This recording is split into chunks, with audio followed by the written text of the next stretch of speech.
not say that about Clinton, man. The poor guy's not here to defend himself. It's just terrible. It's terrible. Oh man, can't get an A+. See? What are we going to do? So poor Clinton. Well, God was good to us because Paula can't come today because she's feeling ill. So without Paula here to keep Clinton in check, maybe we just needed to, So what do we know? No Amanda yet. You think Amanda's coming? No Amanda yet. Have you seen her? She might come. She'll come. She'll sneak in. She doesn't miss Narnia. She knows her stuff. So, wow. Marzi, I was thinking, did you ever see the movie Charade? It's called Charade. It's with Cary Grant and Audrey Hepburn. Yeah, that's a really good one if you haven't seen that. That's so good. All right. We are going to finish the silver chair, and then we're going to move on to the horse and his boy. So, good stuff. Okay, let's pick up where we left off. We were in chapter 10 and page 617.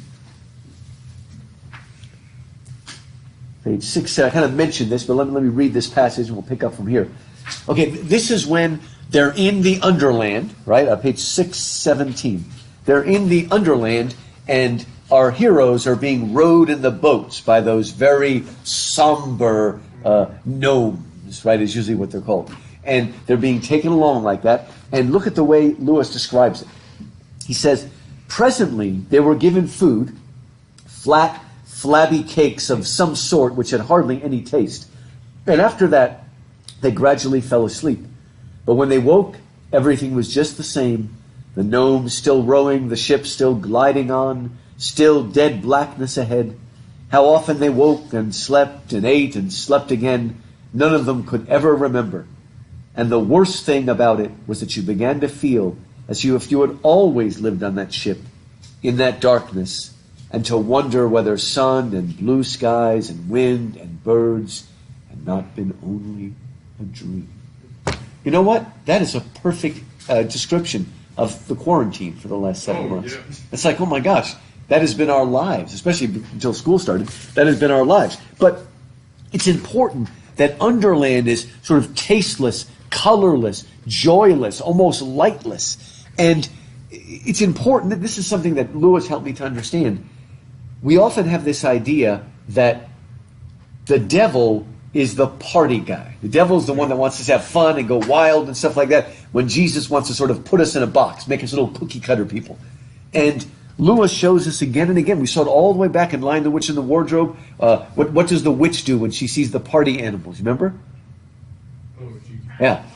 Turns them to stone. What is the meaning of all this gluttony, all this waste, all this self-indulgence? So again, the true nature of evil is not, unfortunately, the Satan of Paradise Lost, who seems like he's this larger-than-life rebel. The true nature of evil is that it is dead. It is anti-life, anti-hope, anti-joy, anti-diversity. Okay, today, the true wellspring of diversity should really be Christ, who treats everybody as individuals and not as a mass or something like that. Right? So on and on, on and on. And those of you who are getting ready for Lord of the Rings, okay.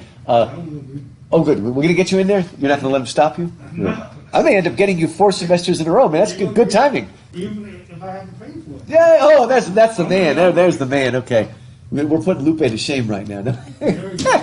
Now you're going to do some good stuff. But you are going to visit us and show us what you're doing. That would be good. You got to show us what you're doing. That's right. But in Lord of the Rings, again, it's in the book, but you sense it in the movie too.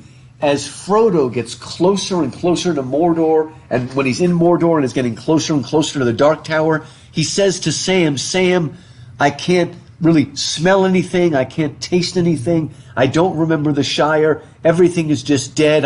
What does he say? I'm all alone in the dark, and there's a wheel of flame around me.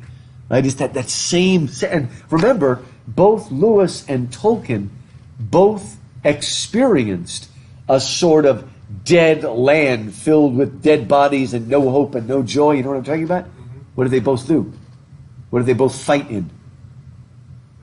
Who did they fight in? Well, they both fought as part of, if you remember, they both fought in World War I. Right? And you've seen at least one movie. One of the horrible things about World War I is what's called trench warfare. Remember, they were all in those trenches filled with, mud and lice and rats and everything else. And in between the trenches is what they call no man's land. We still use that phrase just sort of generically today, where all the dead bodies. I mean, this is the image of Mordor, and even Lewis is picking up on this image of a place of no hope, where everything is just crushed, everything's the same. And we're going to find out later that this is not what the gnomes are really like. They're happy-go-lucky people living down in the fire and all that, but they've been turned into automatons, like zombies, by the Emerald Witch or by the Green Witch, and they've lost their joy. And I love this because when when Rillian is liberated, the gnomes will be liberated as well. Right? And in fact, the gnomes remind me sometimes of the Winkies. Does anybody know who the Winkies are? Oh-wee-oh, oh. That's my favorite. Was it? The Wizard of Oz. You said that's your one? That's your favorite? Yeah, that's my show. That's it. It's great. The Winkies, and if you remember, we think they're the bad guys, but remember when she kills the Wicked Witch, they're afraid the Winkies are going to kill them. They're like, long live Dorothy, because they've also been enslaved physically, but even more sort of mentally and spiritually by the Wicked Witch of the West. And they are set free as well. And I love how the gnomes are set free. This happens in the least good of the Indiana Jones movie was number 2, the Temple of Doom. Did you ever see that one? I don't know if you remember, but when they beat the bad guy, all those children who have been sort of enslaved and again sort of brainwashed. Yeah. Remember when you put a fire in their stomach or something, it wakes them up. It reminds me of that. It's kind of an archetypal thing where you're Rillian and the children become messianic in the sense that they're setting everyone free. Now I wonder, Chris will get you here. We don't have Amanda. Do you remember when Jesus, at the very beginning of his ministry, went to Nazareth, his hometown, and it just so happened they called on him to read from the Old Testament. And so he opened up the scroll of Isaiah, and you remember what words he read? The Spirit of the Lord upon me to preach, right? To set the captives free, to preach good news to the prisoners, to bring sight to the blind, to declare the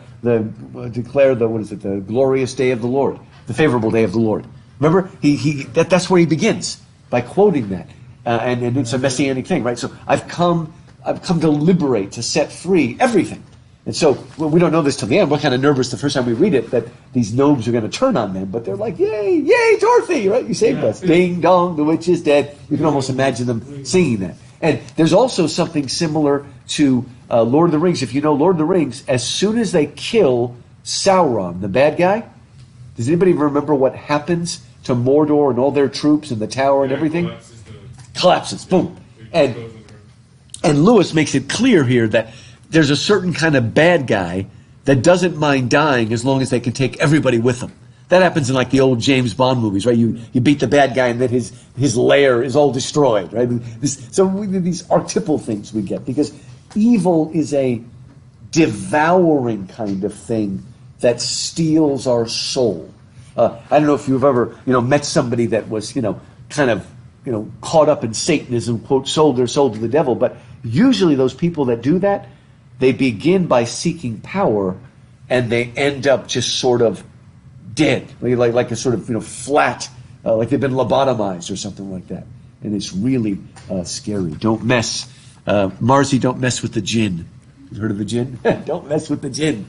They're dark. Anyway, one of my students is a Muslim girl, and she said her mother told her that the jinn wait in the trees outside their house, and she was really frightened. I don't know, she must have been very old-fashioned, and she was always afraid. She wanted her boyfriend to walk into the front door or something.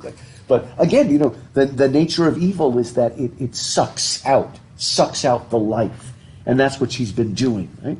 And then they meet Rillian. They don't know it's Rillian, and it's funny because he says he's dressed a little bit like Hamlet, who is in the play Hamlet is kind of a lunatic. He says, I will put on an antic disposition. And one of the big debates about Hamlet, is Hamlet really insane or is he just acting insane? Or does he start by acting insane and then goes crazy because of everything that's going on? It's still, there's many unresolved issues with Hamlet. That's why it's such a fun play to study. But then they get together, and again, he speaks so lovingly of the witch, right? This wonderful woman saved my life, and she's promised to make me king when we take over Narnia, and all of that sort of stuff. And you'll notice that Rilian is still a good host. He's maintained some element of that, but he's forgotten himself. He doesn't know who he is. He has forgotten himself. And he tells the story, if you turn to chapter 11, starts at page 621, he tells his story. And again, the sort of spiritual and psychological insight here, I think, is really profound. Okay, he starts to tell them about, the whole point of the silver chair, right, is that for 1 hour out of every 24 hours, the witch straps him in the silver chair. Now, does anybody understand why what she tells him she's doing that for? What happens to him during that 1 hour of the day? Well, they say that it's because his mood changes. Good. Right? But it's kind of like the spell kind of wears off. Good. It's a wonderful lie of the enemy that this is the 1 hour of day when he's insane and dangerous, and if he got loose or you thought he might turn into a snake, right? But it's actually the 1 hour of the day when he's sane, when he is himself. So his personality's been crushed. And I love what he says here. It's on page 621. It's like the middle of the second paragraph. She says, every night there comes an hour when my mind is most horribly changed, and after my mind, my body. For first I become furious and wild, and would rush upon my dearest friends to kill them if I were not bound. And soon after that, I turn into the likeness of a great serpent, hungry, fierce, and deadly. Why is it terribly ironic that the witch has convinced him that he will turn into a serpent? Think about it. Who's the serpent? The witch. The witch! She's the one that turned into a serpent to kill Rilian's mother, and she's the one who will turn into a serpent one last time when she's killed a few chapters after this. Do you see the lie of the enemy? The enemy wants to convince us that we're the serpent when they are the serpent, okay? And this, I mean, like I said, it's terrifying, but when you see somebody that is of that nature, when they crush their children and sometimes accuse them of what they are, you may have seen that sometimes. It's terrible. It's a kind of projection, right? An evil kind of projection where people try to convince you that you're what they are. Right? And then again, there's a real, not just a spiritual, but a psychological truth. Right? There was a great Christian psychiatrist named M. Scott Peck. He wrote a famous book called The Road Less Traveled. But he also wrote a book called The People of the Lie, one of the best books on evil I've ever read. And he argues that evil is basically a form of intense narcissism that swallows up and devours everything. And that would be like, hopefully this is none of our parents, right? But the kind of mother or father who sees their children as an extension of themselves, doesn't see them as an individual person, but they're like an extension of them. And they can just crush the spirit of somebody. It's very hard. Maybe you've known people like that. And it really is. And a lot of times it might be the mother, and a lot of people in the community may think she's a great mother because she's always like doing everything for her kids. But actually it's almost evil. I mean, I'm not saying she's possessed, but it's almost satanic in the sense that it devours the personality. And you know who else does this? Are cults. When you get caught up in a cult, they sort of suck you dry. And here's why it's so insidious. And I talk to students and meet people of all kinds. A lot of times when people are in a cult and then somehow they break away and leave, and sometimes they just fall apart or go wild. And they always use it. The cult uses that as proof that they're the right godly people. I said, no, it shows that you're the ungodly person because you obviously haven't trained them at all, that the moment they leave you, they fall to pieces, right? And so, again, the witch is what crushes, right? Some people don't teach their children. That would be like being a evil kind of coach. And instead of teaching your little ice skater or gymnast, instead of teaching the girl how to diet and eat properly, you just put a lock on the refrigerator. You see, you've taught her nothing. What's going to happen to that girl when she leaves and goes off on her own? She's going to get really big because she doesn't know how to be. She doesn't know how to be. What's the word I want? Self-regulating. She doesn't know how to gauge. She's only had things locked away. And these were always the terrible stories of, like, athletes that were in like the Soviet countries and stuff, where they just took them away and made rules, but they never taught them to be virtuous, morally self-regulating people. Is the whole phrase for it, right? So this is what I mean by Lewis. His insight is not just spiritual in the Christian sense, but it's psychologically true. And anybody that's read about psychology can see this sort of stuff. All right, he starts to tell them about how, isn't it wonderful? We're about to break through the ground, and then we'll surprise them and take them over. Won't that be funny? Those people don't know that right underneath their feet is about to be taken over. And of course, how do the children react to that? Do they think it's funny? What do they say to them? If it's cruel, right? Evil, deceptive, you'll be a tyrant, all that sort of stuff. Yeah. It's a sort of twisted thing that's come upon him, that the witch has convinced him. It's Narnia that he's supposed to be taken over, right? Right. It is Narnia because it's right above. They're in the Underland and will seize control of Narnia. And the witch has been marshaling her forces. And you realize that this is that special moment, right? Because this night is different than every other night. Because almost all the other nights, the witch is there and she's the one that ties him to the chair and watches him. But do you understand why she's not there tonight? The witch is, just like this of all nights, the witch is not there because she's up with the people that are doing the digging because they're about to break through. So it's just that crowning moment, that special moment that will never come again. Yeah, so she right? needs to be there. Go ahead. Oh no, just so that she can be there. Good, because if she had been here, then she would have stopped them. And of course, she always wanted to be there so nobody else would hear him crying out and whatnot.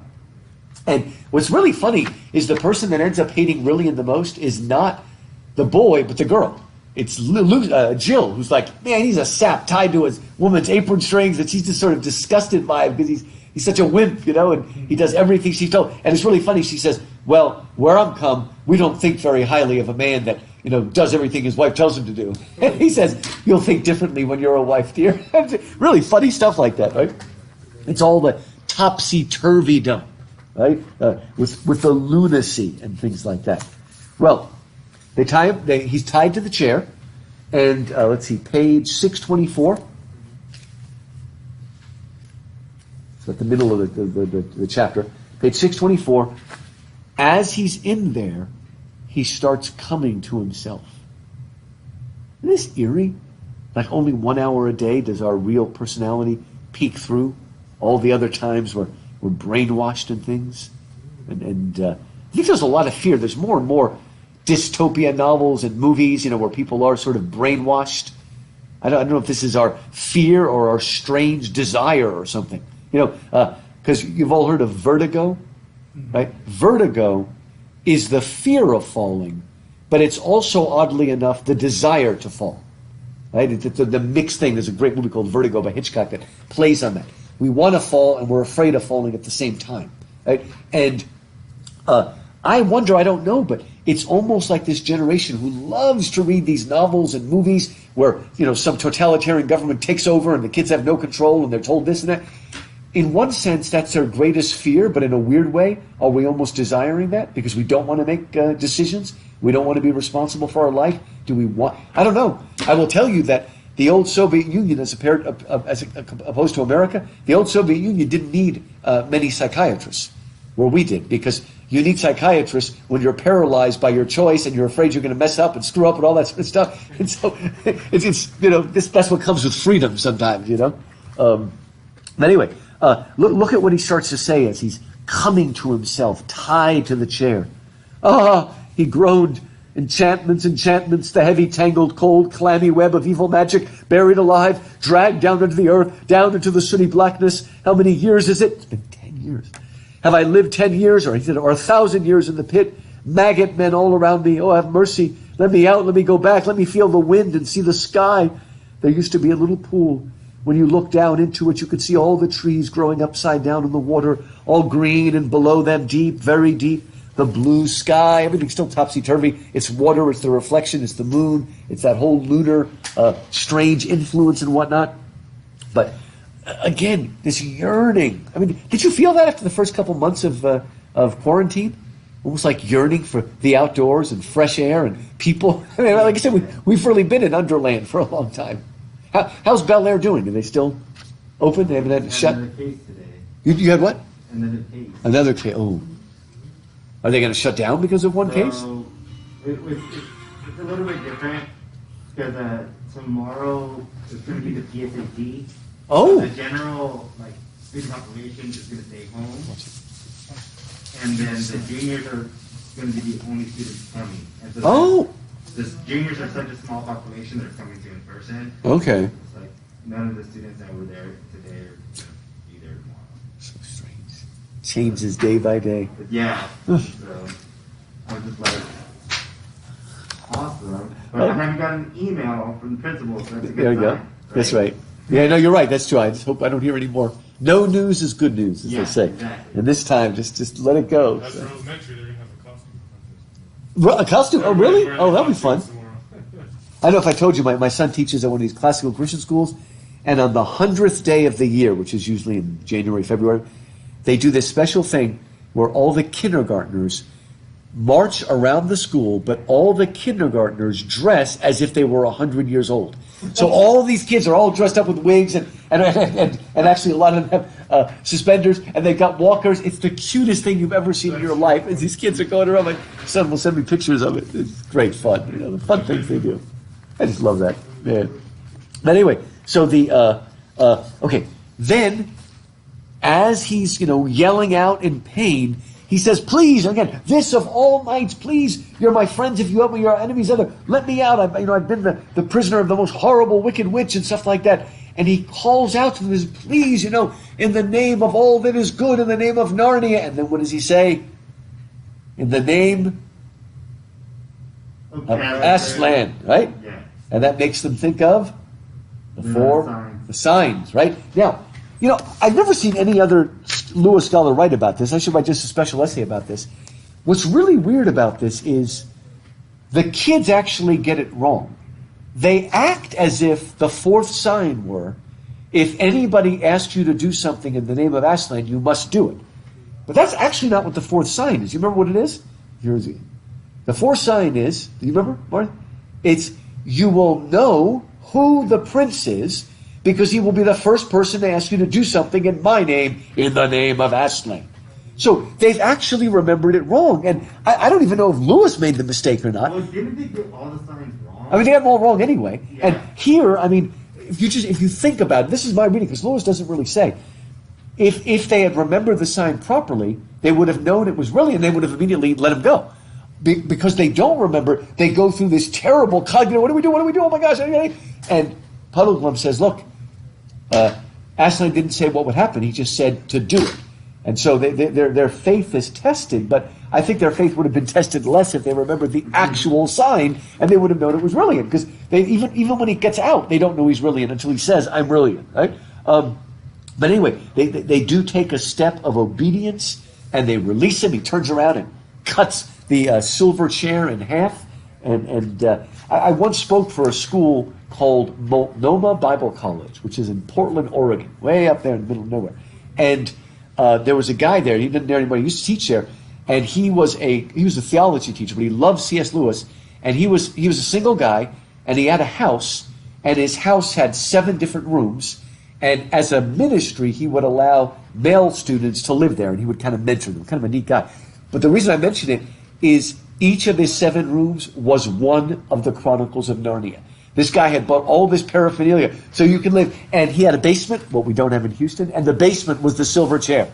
But the only thing he couldn't find was a silver chair.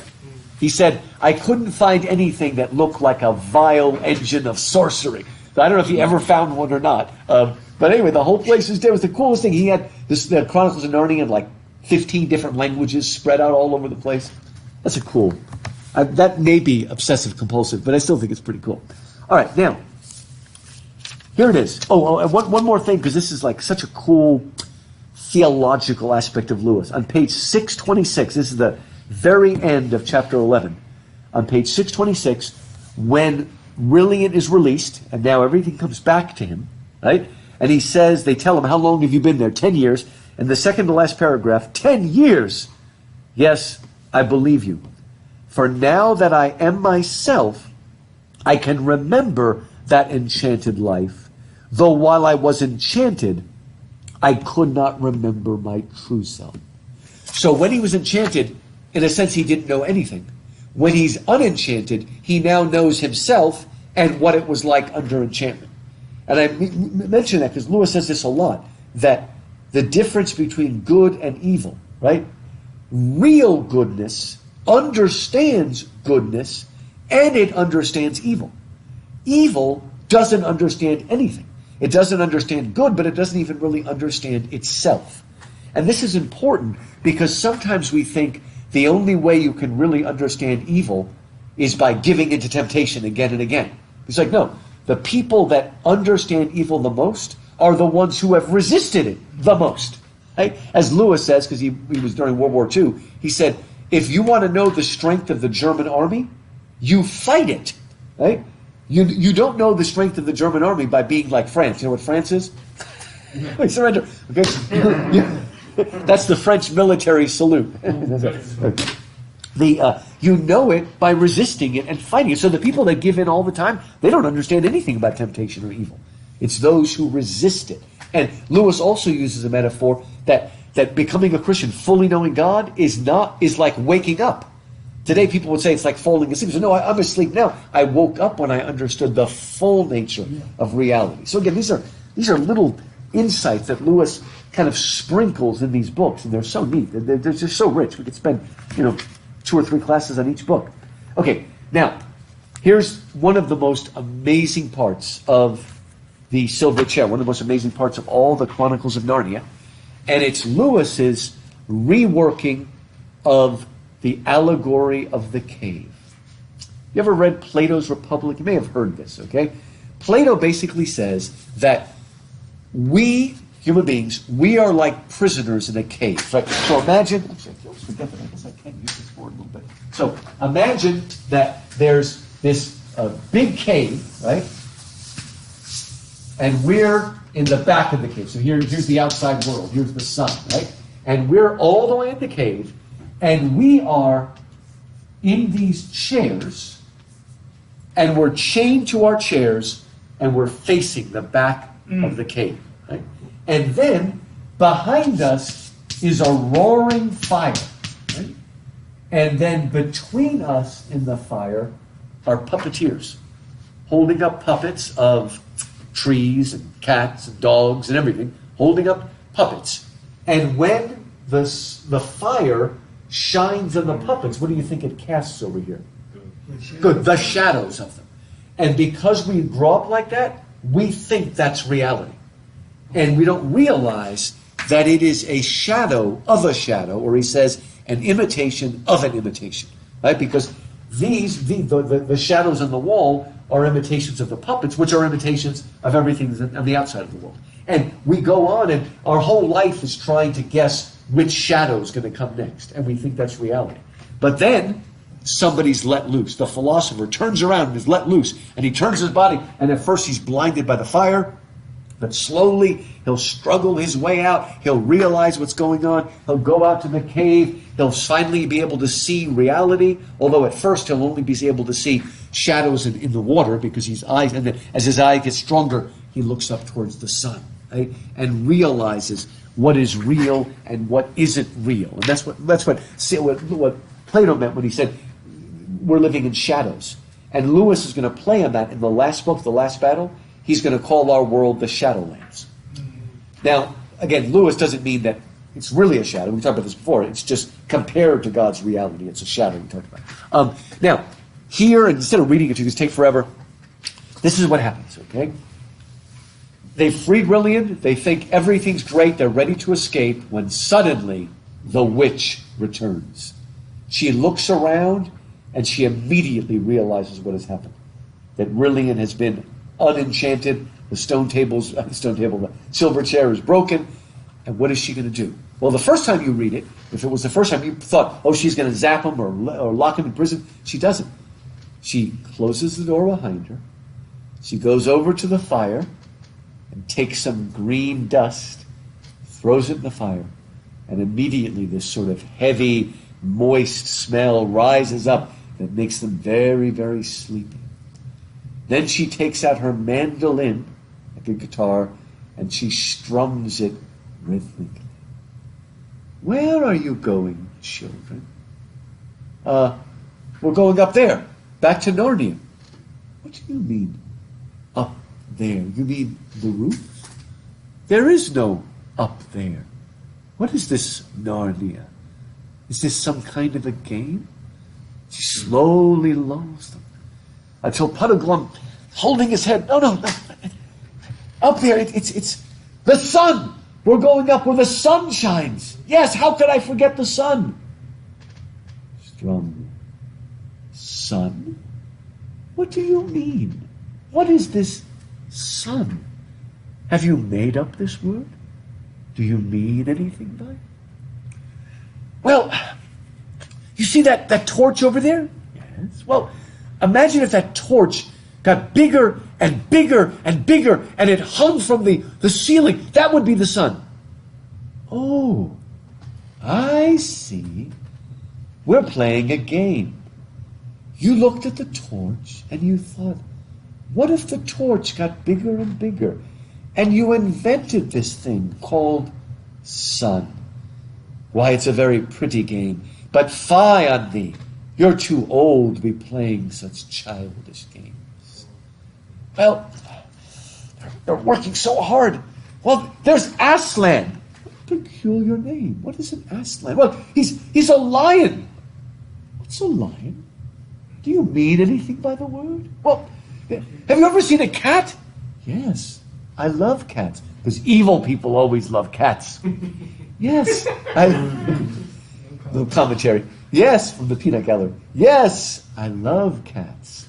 Well, imagine if the cat got bigger and bigger and it had a mane like a horse. That's a lion. Oh, I see. We're playing the game again. You saw the cat and wondered what it would be like if it was bigger. But really, children, it's time to put aside childish ways. It's time to become part of this world, the only world there is. Wow. Okay? C.S. Lewis has just done Plato one better. Okay? Because at least the people that are strapped in the cave, right? They've never seen what? If they're people that are strapped in the cave have never seen what? I've never seen the outside. Yeah, never seen the outside, never seen anything real. Right? All they've seen is the shadows in the cave wall, and that's reality. But Jill, Eustace, Rillian even, Puddleglum, what have they all seen? Yeah, they've seen Aslan, they've seen the sun. They've been there. And yet, in a matter of 5 minutes, she's about to convince them that everything they know is real, that they've handled with their hands, to quote a verse from the Bible, that they've touched and felt and handled, that it's all make-believe. Whether or not C.S. Lewis had this in mind, I speak a lot for classical homeschoolers and these folks, and I always say to them, you could see this as a metaphor for the modern university. Because I said, you people, especially either whether you're homeschooling or sending them to a school, it's a big commitment, right? Either means mom is full-time or mom's probably working so you can afford to send them to the private school, right? And it's you've worked all this time, you've instilled so your kids know the truth and reality, and then you send them to Harvard because of vanity, and in 3 months they've completely destroyed everything, right? And remember, people, the witches of the world, they don't engage you in a real debate about heaven or God or miracles or whatever it is, right? What they do is they use ridicule. They say, oh, well, all of that stuff is like Santa Claus, okay? It's just for children. It's just to make you happy. And she does it. Go ahead. No, but they sometimes it's sort weak-minded people giving them something to hold on to. Good. It's, what's the word, a crutch. religion is a crutch, right? Wish fulfillment or something like that. Opium of the masses, that's what Marx said it was. Wish fulfillment is what Freud said it is. Nietzsche said it's a slave ethic. All different things to reduce it to something else. Oh, it's just superstition, whatever. But she's able to convince them, even though they know it's real. It's so seductive. Freud wrote a famous book called Moses and Monotheism. Freud was Jewish, but he was secular Jewish. And he argued that what the Jews did, okay, because in Judaism we have God the Father, right? And also in Christianity now. What he said is, Freud said, they took their human earthly fathers and projected them upward to create God the Father. Well, I suppose either argument could be made, but what makes more sense? That divine fatherhood is a extrapolation of earthly fatherhood, or maybe earthly fatherhood is a falling away or a reflection of divine fatherhood. And I would argue that a lot of children that grow up in a terrible home, and yet somehow they know their father shouldn't be the way he is. Well, where do they get that idea from? Actually, this is what we're going to find in Horse and His Boy. He's like, he knows it's wrong. He should like his father, but he doesn't. This is not what a father should be. What I'm saying is I think we all have implanted in us an idea of true fatherhood, and human fatherhood approximates better or worse to that real fatherhood. So this is still an argument that's made today. What is the origin, what is the cause, and what is the effect? And generally speaking, in science, the cause has to be greater than the effect, right? What do we say about water? Water never does what? It never rises above its source, right? The source has to be up here. I guess somebody could take a bucket and take it, but water itself is not going to go up, right? And so Lewis is dealing with some, pretty neat philosophical and theological issues. But like I said, he does it one better because they know what is true, and yet they've been bamboozled. They've been brainwashed, we would say. Just slowly indoctrinated into something else, and they're all ready to give up. And just when they think it's all over, what brave thing does Puddleglum do? What does he do? What does Puddleglum do? Really? He snaps out of it. How does he snap out of it? Do you understand what he does? Say it. Stepping in the fire. Yes, he goes over and stamps his foot in the fire. And that did two things. First, it stopped the drowsy green smell, and then it replaced it with the smell of burnt marsh wiggle, which is not an enchanting smell at all, right? And he says it didn't hurt him as much as us, right? Because he has webbed feet, just like frogs. He's got webbed, but still it hurt. And sometimes Lewis says a good dose of pain is the best thing to wake us up. Hey, when we're really feeling sorry for ourselves, a little bit of pain will shake you out of that right away. Oh, I'm so tired. Like the students that walk around in black like they're in mourning for their life, right? The goths or whatever they're called, right? The emos.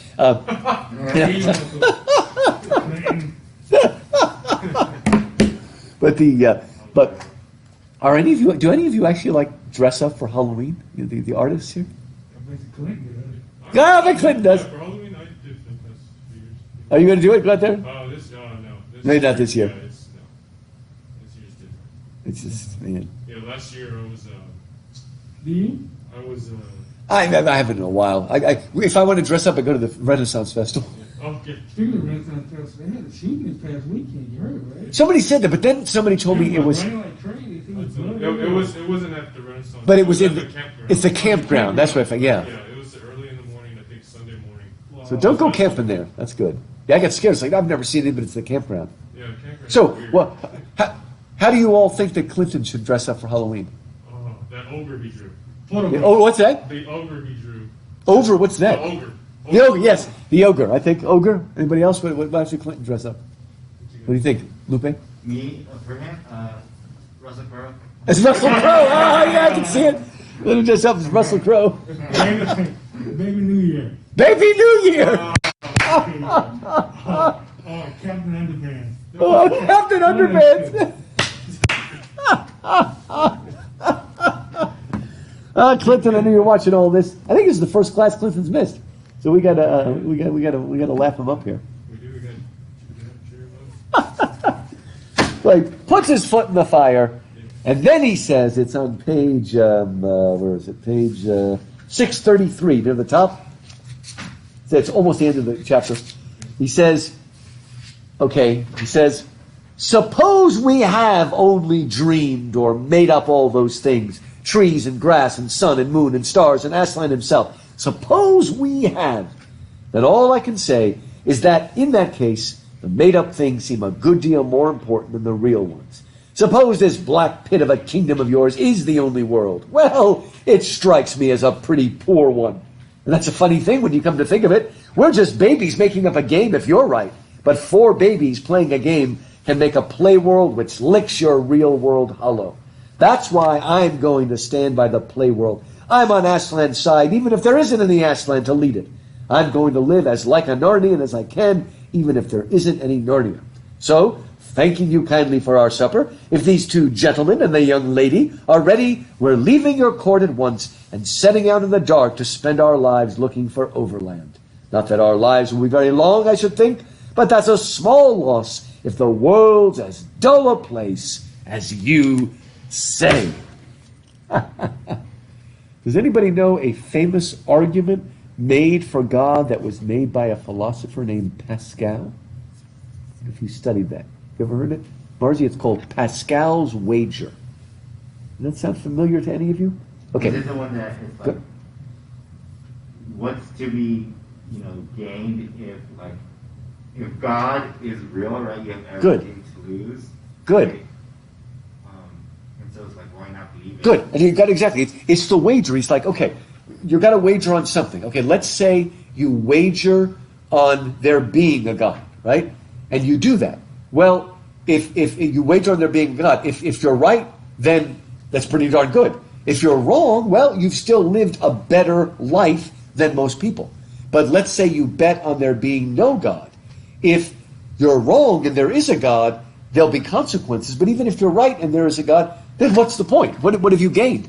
Right? And so it's called Pascal's Wager. He's a famous Christian philosopher who's also a mathematician. In fact, have you ever heard of Pascal? It's a computer language or something like that. It was named after him. He's one of the fathers of mathematics and all that sort of stuff, whatever. But he was French and wrote in French. But he wrote a book called The Pensées, or The Thoughts, and they're like meditations. It's like his blog. If he was living today, it would have been his blog. Anyway, the dean's trying to get me to get on Twitter. Are any of you on Twitter? Maybe I need to get on there. I don't know. He said it's a better way to talk about what you're doing and spread information. Yeah, you're limited characters. That's what they said. You can't say too much. So. I think it's like 180. It's got to be. It's pretty pithy. Yeah. I guess he said, but you can link things. Oh, right. Like you can make a link. So maybe for my new books, let me try it. Anyway. This somehow looks like a Freudian symbol, but I'm not going to go past that anyway. Something Freudian about that picture. Anyway, so off he goes, right? And he is gonna, let's go with what's real and what's not real, right? And then that's when the witch turns into a snake and tries to strangle them, and Rillian kills her. And he's actually glad because even though she's evil, he doesn't want to kill a woman. I'm glad I can kill a snake. And it's also good revenge because I've killed the snake that killed my mother. Right? So everything comes full circle. But then they're in trouble because everything in Underland is starting to collapse all around them. And what we said before, the witch is happy to let everybody die with her when she dies. And that's when we learn about those poor little Winkies, those poor little gnomes who are absolutely horrified by the idea of living on the outside. You mean where there's no roof, right? They're terrified. It's a wonderful little different perspective, right? And like I said before, we get to visit all the different areas of Narnia. In fact, I remember after they made Prince Caspian, there was some talk of why don't we make Narnia 3 and 4, Dawn Treader and Silver Chair together at the same time, which is like they did that with the last 2 Harry Potters and stuff. But it's like, you can't do that. Both of them have absolutely, totally different locales, Mm-hmm. If you could have made maybe Caspian and Lion the Witch, maybe it would have been easier, but there's 2 totally different locales. I don't think you're going to save much, except you'll have Eustace, at least, the same kid, but everything else is kind of different. But so maybe that's why they didn't do it. Because apparently James Cameron, who I guess is finally making the sequel to Avatar, is making 2 of them at the same time. apparently. Well, because Right? they just take so long I get it, they do. for them to produce in terms of like all of that. What they're doing is basically they're recording all of the film, and it's just like Oh, they just cut it up. That's how they did Lord of the Rings. yeah, and it's just like they're working in sections. So it's like this section gets done, they send it to the next, and it's just like It's amazing. Well, that's what I mean. Peter Jackson, I don't know how he didn't kill himself making Lord of the Rings. 3 movies at the same time. Just amazing. Do you know he wasn't supposed to make The Hobbit? Do you know who was supposed to make The Hobbit? Guillermo del Toro. Oh, wow. Can you imagine how different it would have been? That's Pan's Labyrinth and more recently The Shape of Water. Great. One of the big overall, That was brilliant. Yeah, I really like Pan's Labyrinth.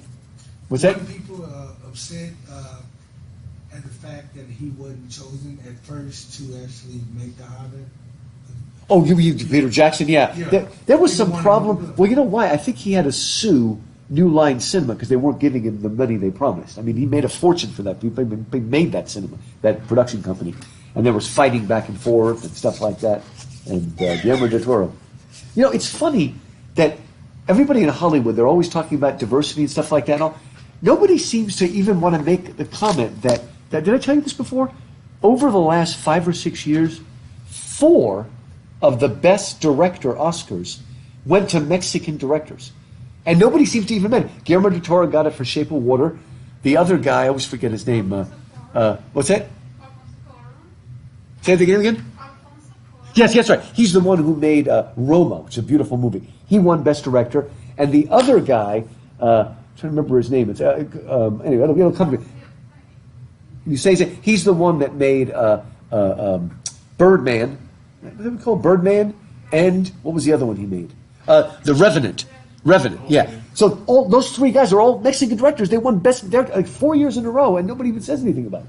Pretty strange. that's the thing. Is like, many people are like don't understand how much Mexico actually invests in the arts. They do, really. That's good to They know. invest a lot in terms of the arts. Who's the name of that super rich Mexican guy that has a big museum that's got everything in it? Oh, he's like owns the phone company. That's what he said. Yeah, what is it? Yeah. He's got an odd name. What was it? I don't know his name, but he's like literally he's like one of the richest men in the world. Right, and then he's got like richer than, yeah. like, Bill Gates. And Really? Yeah. yeah. And they said he does put money in the arts at least and whatnot. I don't know if Michael Collins had a link to He him. builds he's built like orchestra halls and stuff Wow. like that. And, they wild? actually invest a lot, but of course it's kind of one of those things where it's like you have to get accepted into the art school, stuff like that. Oh, Like, okay. But it's competitive, but they do support artists, which is like really interesting. Try to bring it back. Carlos Slim? That's it, Slim. That's right. Yeah, weird name. Carlos Slim. That's his name. Yeah, such an odd name. And the,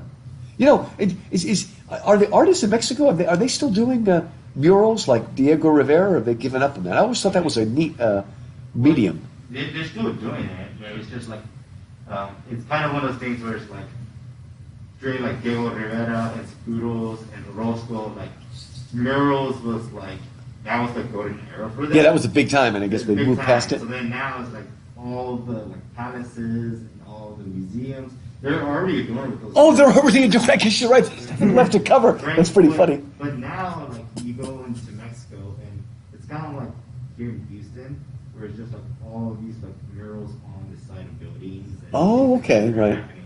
But like all the key places are already adorned by Diego Rivera. Oh, wow, he's pretty busy. Yeah, there's this place. It's called the Palacio de Bellas Artes. Okay. It's in Mexico City, and literally it's like on the walls, each floor. Like most of them are by Diego Rivera, but some of them are by Scudos. Oh my gosh, I didn't realize he was so busy and did all that stuff. Yeah. He's the one that got paid to do a mural by like who was it, Rockefeller or something. Rockefeller. And He put he Stalin on put Stalin and Marx in there. The guy's got balls, with the word Yeah. cojones. He's got cojones. And Dude. what a thing to do, man! He's hysterical. Even if he did break Frida's heart, To the socialist views. See? Well, you saw the movie Frida. I didn't realize they were friends with Trotsky for a while.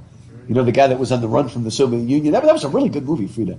And I can't believe what a great acting job she did. Salma Hayek, you just thought of her as, kind of pretty actress, but she really acted that well. I mean, really believable. And, man, crazy. And the guy who played Diego Rivera, what's his name? Doc Octopus. Yeah, he's really good. He's good. You know what, like, the first thing he did was? The first Indiana Jones movie. That's right. He's the one that, like, tries to steal the whip, and he, like, turns around, he's covered with all the things. Yeah, he's good. If you like Alfred Molina, on PBS, he did a one-man show. Well, there was one other person there, but he was pretty much a one-man show, and he was Rothko, Mark Rothko. And it's all based. Remember Mark Rothko, he did the Rothko Chapel. He was asked to do art for the Four Seasons, that super expensive restaurant in New York. I think maybe it's a hotel too and a restaurant. But like he fought out and he didn't want to sell out and all. But it's really good, and Molina does a really good job. And there is one other person, so it's a two-person show. But I think it's called Red. Red, yeah. I think it's called Red. Yeah, Red. It's worth watching. I don't know if you can find it on PBS, but anyway. Oh wait, we're talking about art, and Marzi actually knows a lot about art, so that's just good. She knows her stuff too. Anyway, okay. Where was I? Okay, so we learned about the land of Bism, B-I-S-M, right? And it's way away. I think we already talked about that a little bit. That Bism is a place where it's like the real mines, where you can squeeze out the diamonds and you can drink the rubies and things like that. We just get this little glimpse of it.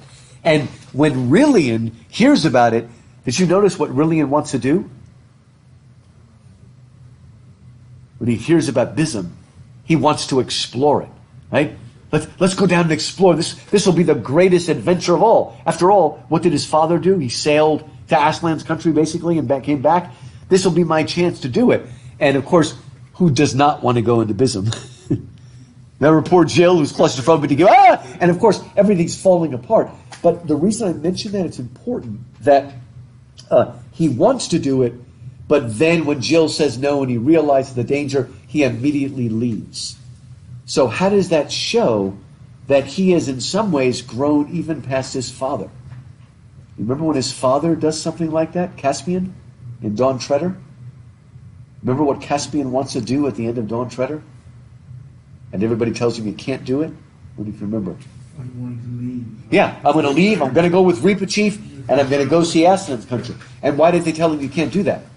But here, a responsibility. Yeah, the responsibility. You're the king, right? You can't abdicate and leave. You're not a private person. And he still refuses. And does anybody remember what changes Caspian? The young lady. Well, the young lady reminds him. But when he goes back to his cabin, do you remember what he sees? Aslan. He appears on the picture on the wall and rebukes him, right? And I just think it's very subtle. Lewis doesn't oversay it, but Rillian has obviously matured that he doesn't need Aslan to bark at him. He realizes right away, and he says, "But I leave half my heart behind in Bism." But it just shows a growth. Okay, remember, he was raised by his father, right?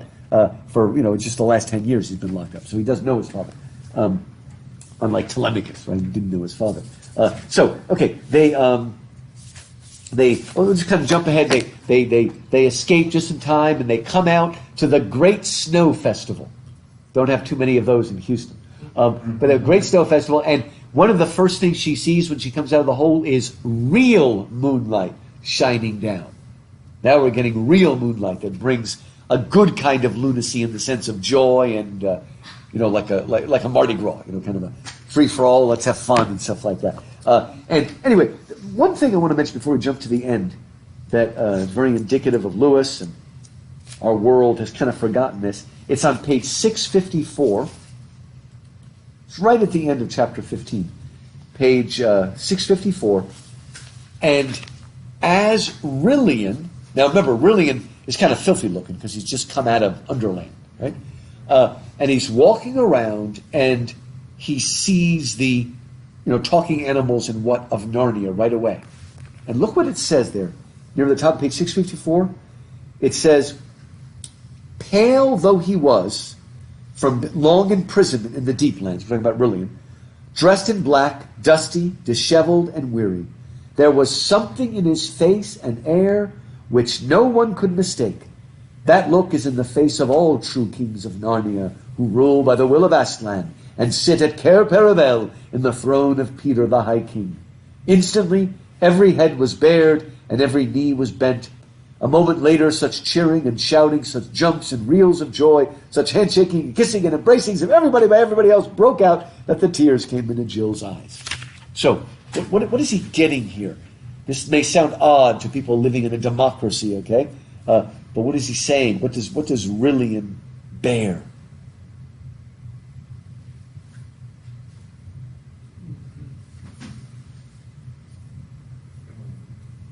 What has he got about him? How does everybody react when they see Rillian? Even though he's dirty and filthy and covered with grime, they all bow. Why are they bowing? Because he's the king. They recognize kingliness in him. Right? And they bow. Majesty, that's a good word. They recognize the majesty in him. Majesty, worship his, that's a chorus song. Worship his majesty. And what does it mean when it says every head was bared? You know what that means? Yeah? Good. The men take off their hats, right? Because that's I don't know if I said this before in this class, but Europe is a fairly post-Christian place. You go to England and stuff like that. But I think the one leftover of Christianity, beware if you go to Europe and you go into a church or something like that, and you're a man, if you don't take your hat off, they'll break your arm. It's like their last remnant of any kind of religious respect. They'll take your hat off. They'll kill you. It's hysterical. It's like they're not passionate about anything else except taking off the hat. Just like in the old days, women would always have their heads covered. They would wear a covering or something like that, and then the men would take off their hats. And it's kind of funny because in Muslim countries, the women cover their head, but in Jewish countries, the men are the ones that cover their head with the yarmulke. So it's kind of funny. But anyway, that's something that goes back to the early days of the Bible. But so anyway, they're taking off their head. Marzi, you think men should go back to wearing hats? Do you like that style? You like that? That's pretty cool. Because you watch old movies like I do, and they all wore hats. It's kind of a cool thing. Any of you go in a hat phase? Did you actually go through a hat phase? Short hair. But I had short hair, yeah. Oh, you had shorter hair? Now the hat won't fit. That's right. Yeah. Push off. That's a cool idea. Get our hats and walk around. I'll get my Greek sailor hat, walk around with it.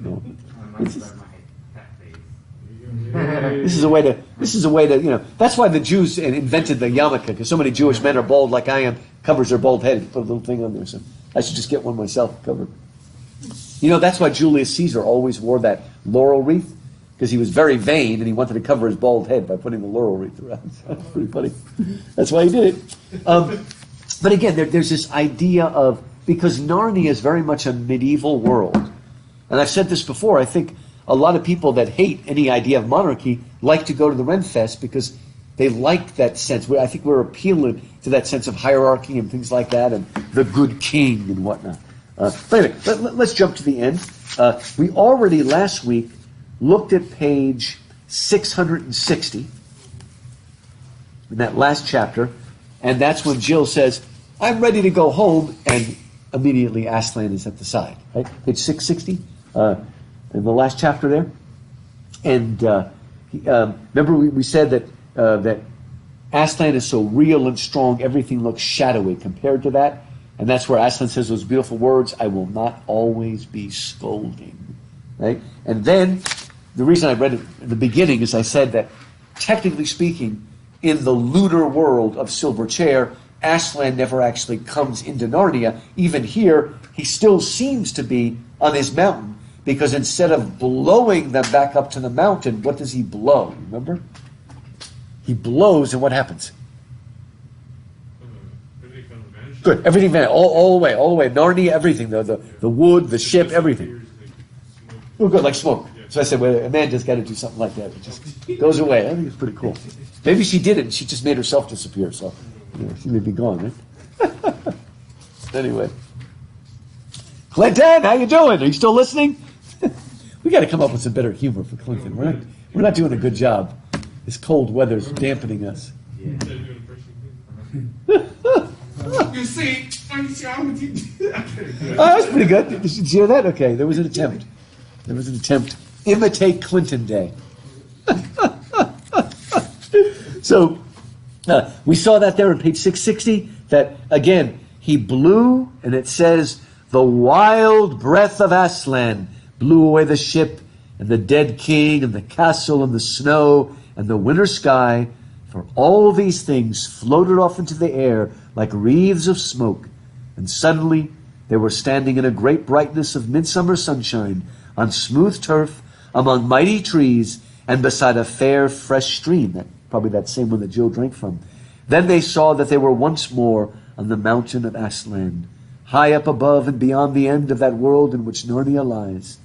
But the strange thing was that the funeral music for King Caspian still went on, though no one could tell where it came from. They were walking beside the stream, and the line went before them, and he became so beautiful, and the music so despairing, that Jill did not know which of them it was that filled her eyes with tears. It's beautiful, slow morphing of the mourning music into the happier music. And it says, then Aslan stopped, and the children looked into the stream, and there on the golden gravel of the bed of the stream lay King Caspian, dead, with the water flowing over him like liquid glass. Wow. If I'm Jill, you know what I'm thinking right now? Did I drink from water that has dead bodies in it? So that's what I'm thinking right now. But anyway, it seems to be the same stream, the river of life, clear as crystal, flowing out of the throne of God. That's from the last chapter of Revelation. And whenever I see the liquid glass, I think of what famous Disney cartoon has the princess under glass? Sleeping Beauty. Yeah, very Sleeping. Well, Sleeping Beauty, but even more. I think Sleeping Beauty is just laying in the bed. Yeah. They're similar. Snow White. But it's Snow White who actually dies, and she's in the glass, and then he kisses her, and I guess she like the apple comes out or something like that, and she wakes up to kiss. And so we see him down there. His long white beard swayed in it like water weave. What a weird, strange, and yet settling image. All three, of course, the three now are Jill and Eustace and wait a minute. It should just be Jill and Eustace. I guess all three is Aslan too.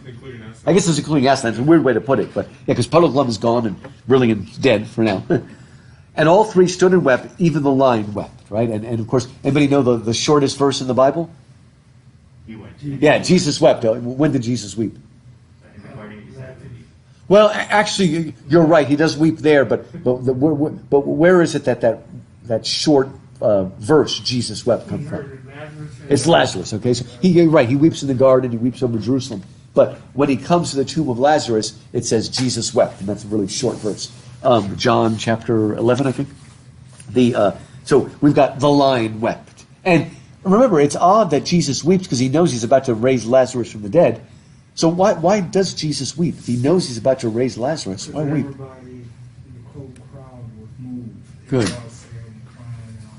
And they was touched and emotional, and they touched him. Good. He did it. Yes, He participated in it. Yeah. Good. Because, death is not the way it's supposed to be. Right? We still should weep. This is what's really weird. Some people have this idea that, if you're at a funeral, and if you're a Christian, you shouldn't weep. You should only weep if, you're an atheist. But it's completely the opposite. If you're an atheist, why should you weep? This is the world. Survival of the fittest. The Christian is the one who should weep because we know this is not the way it's supposed to be. Right? This is plan B or whatever we're in. Maybe we're in plan D by now, whatever. But this is not the way it should be. So even Jesus weeps along with the crowd. Right? So Aslan weeps. Great, and this is so beautiful. Great lion tears. Each tear more precious than the earth would be if it was a single solid diamond. And Jill noticed that Eustace looked neither like a child crying, nor like a boy crying and wanting to hide it, but like a grown-up crying. At least that is the nearest she could get to it. But really, as she said, people don't seem to have any particular ages on that mountain. See, in Aslan's country, we're not particularly any age. What will our resurrection body look like? Just maybe in our prime, whatever that happens to be. At least 3 gentlemen in this room will have a little more hair, maybe. I don't know. Or we'll just take it, from Robert, You got a lot to give. Got a lot to give. There we go. I feel like Samson. There we go. That's right. Oh, you watch out. Man, I just got an image where I walk in and like you're asleep and Amanda's cutting your hair. Watch out. This is for the first grade joke. Oh, man, keep those shears away from her. Man. So he says, Son of Adam, go into that thicket and pluck the thorn that you will find there and bring it to me. Eustace obeyed. The thorn was a foot long and sharp as a rapier. Ooh, big thorn out of that. Drive it into my paw, son of Adam. Must I? No, I can't do that. How can I do that to you? Just like when Jesus wants to do something to Peter, and Peter said, no, you won't do that. Remember what it was? You won't do that? Attack the soldiers. Well, with that Oh, wait, who's it? it's where Peter says, I don't want to do it, and Jesus says, I need to do it. It's the foot washing. Remember? Oh, yeah. When Jesus washes the feet, right? Yeah, and It's like, Peter say, wash my whole body. okay, good. Then wash my whole body. Now, as long as your feet's enough, right? You remember that. So he says, drive it into my paw. And must I? Yeah, and the boy obeys. Right? Okay, I'll do it. I don't want to do it. And it says, he set his teeth, he drove the thorn. There came out a great drop of blood, redder than all redness than you have ever seen or imagined. Oh, you want to try to get that color on your palate? Redder than any redness. I love that. And it splashed into the stream over the dead body of the king. At the same moment, the doleful music stopped, and the dead king began to be changed. His white beard turned to gray, and from gray to yellow, and got shorter and vanished altogether. And his sunken cheeks grew round and fresh, and the wrinkles were smooth, and his eyes opened, and his eyes and lips both laughed. And suddenly he leapt up and stood before them, a very young man or a boy, but Jill couldn't say which because of people having no particular age in Aslan's country. Even in this world, of course, let's see if you agree, it is the stupidest children who are most childish, and the stupidest grown-ups who are most grown-up. That's what I like, right? Again, in Aslan's country, we're no particular age. We are maybe what we are at their essence, whatever that perfect age is. Again, there's a metamorphosis, a transformation. The blood of Christ restores him, right? And he's going to raise again. He's not being brought back from the dead like Lazarus. He's raising again. This is more like the resurrection of the body, as it's called. And he rushed to Aslan and flung his arms as far as they would go round the huge neck. And he gave Aslan the strong kisses of a king. And Aslan gave him the wild kisses of a lion. It's wonderful stuff. Wonderful stuff.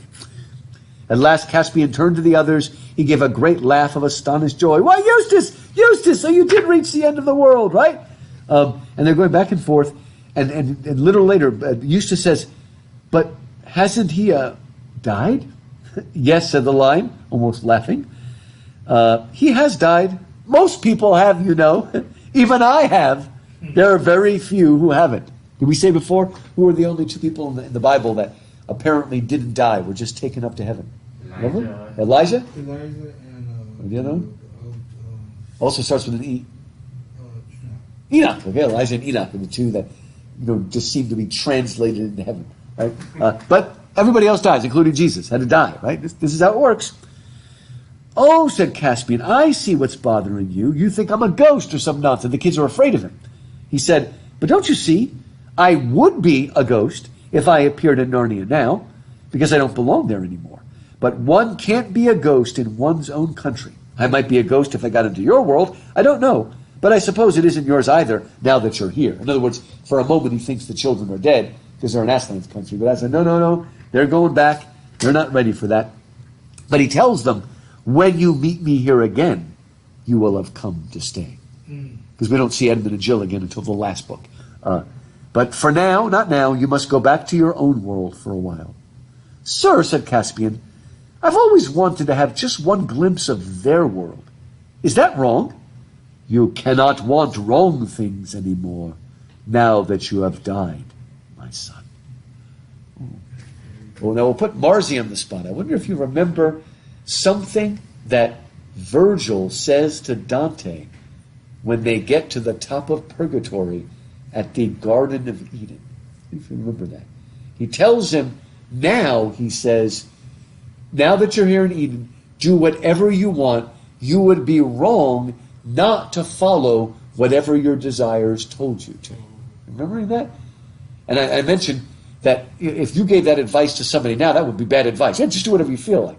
But he says, now that all of your sin and inclination to sin is gone, now you would be wrong not to do whatever your instinct. And he says, Lord of yourself, I crown and miter you. In other words, you're sort of your own king and your own pope right now. Because, and that's what he's getting at. It's his direct reference to Dante. You've now made it to the top and you are in perfection. And now you can't want wrong things. And he says, now you will go help set things to right. Did you enjoy this scene? I think it's fun. Did anybody ever see the Never-Ending Story when you were a kid? When they come down and the bullies jump in the what do you call that thing? The big waste dump thing that you put them, the dumpster. Anyway, they come by and all the bullies are really cowards. It's not fair. They say, it's not fair. You're fascists and stuff like that. And they see, and the head lady goes crazy, and then everybody thinks she's a lunatic. And so they send her to be an administrator so she can do less harm, and then they send her to Parliament. That's what they often do with bad administrators. They keep putting them up higher and higher, hoping they'll do less damage. This happens very often in the school system, Lupe, so watch out. Right? In fact, there's a phrase for it. It's called the Peter Principle, that people are, I'm trying to remember how they put it, people in the sort of wider business world, people are promoted to their level of incompetence. It's pretty funny. So it flips around. But look at the very last paragraph, because I love this very last paragraph. Is so beautiful and haunting, right? They go back and they say the last couple sentences, after it's all over, the opening into the hillside was left open. In other words, the way that Jill broke out of Underland to the Snow Feast, they left open that tunnel that goes down to Underland. Why? It says, the opening into the hillside was left open, and often in hot summer days, the Narnians go in there with ships and lanterns, and down to the water, and sail to and fro, singing on the cool, dark underground sea, telling each other stories of the cities that lie fathoms deep below. That's one long, beautiful sentence. If ever you have the luck to go to Narnia yourself, do not forget to have a look at those caves. Why is that beautiful?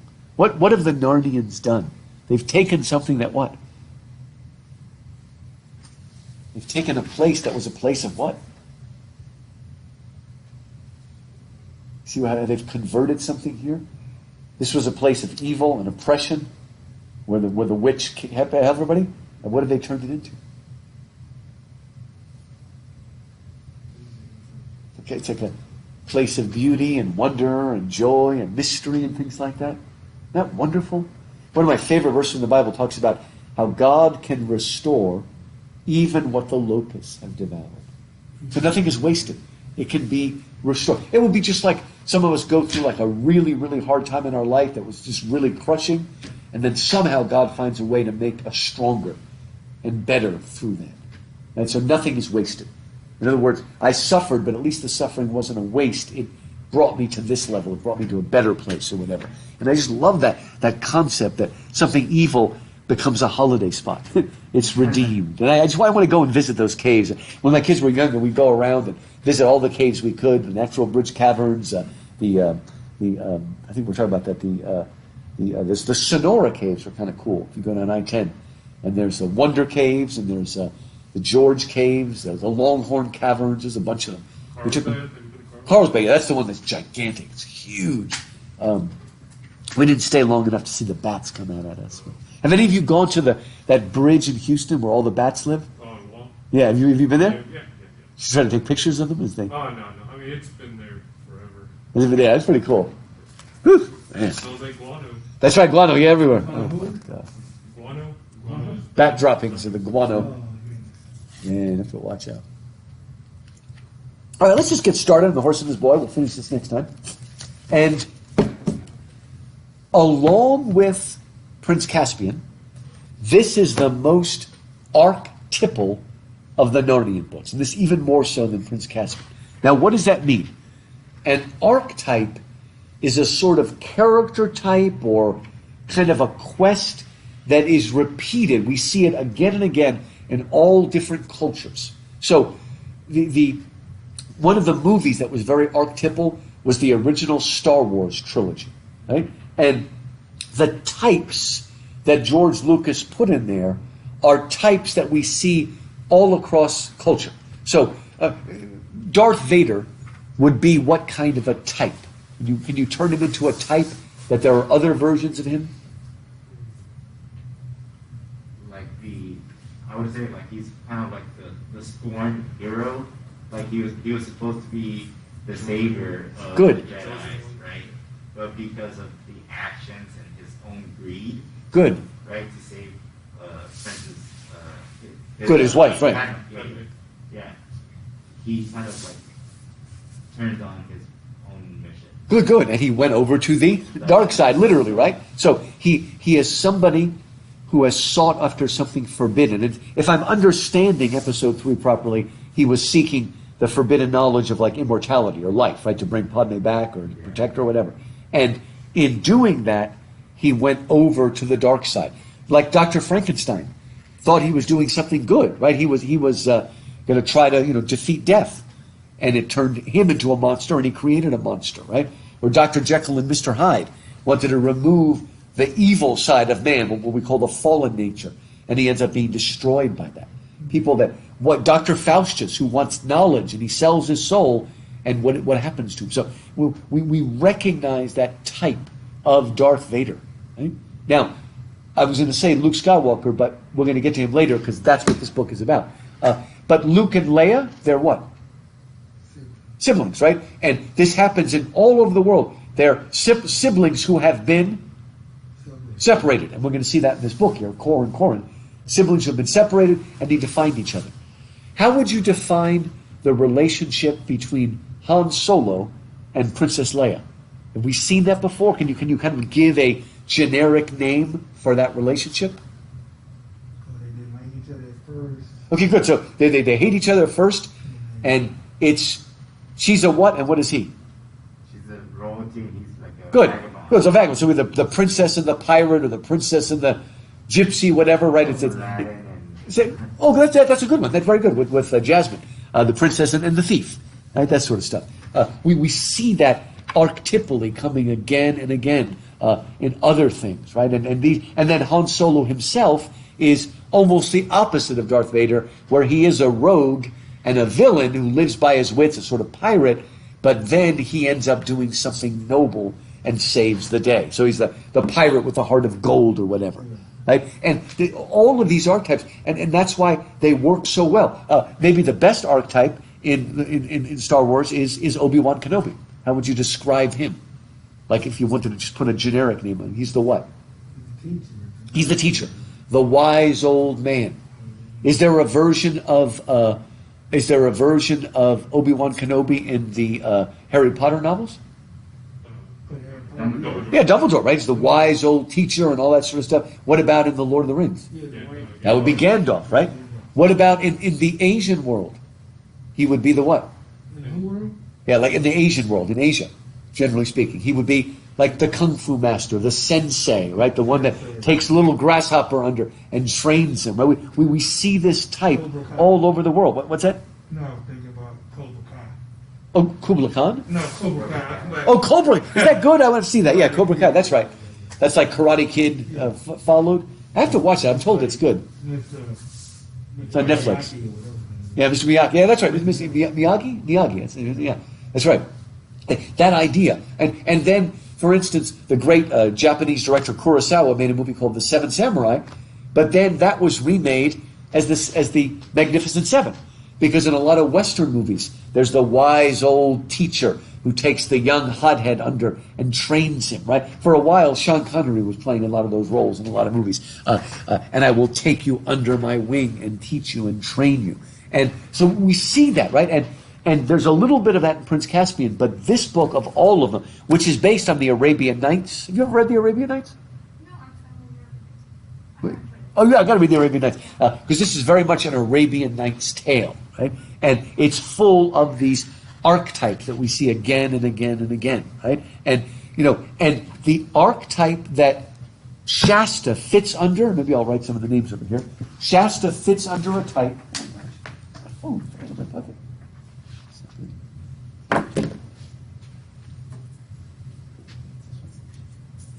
Let's see if we can generate a list here. We'll work together on this.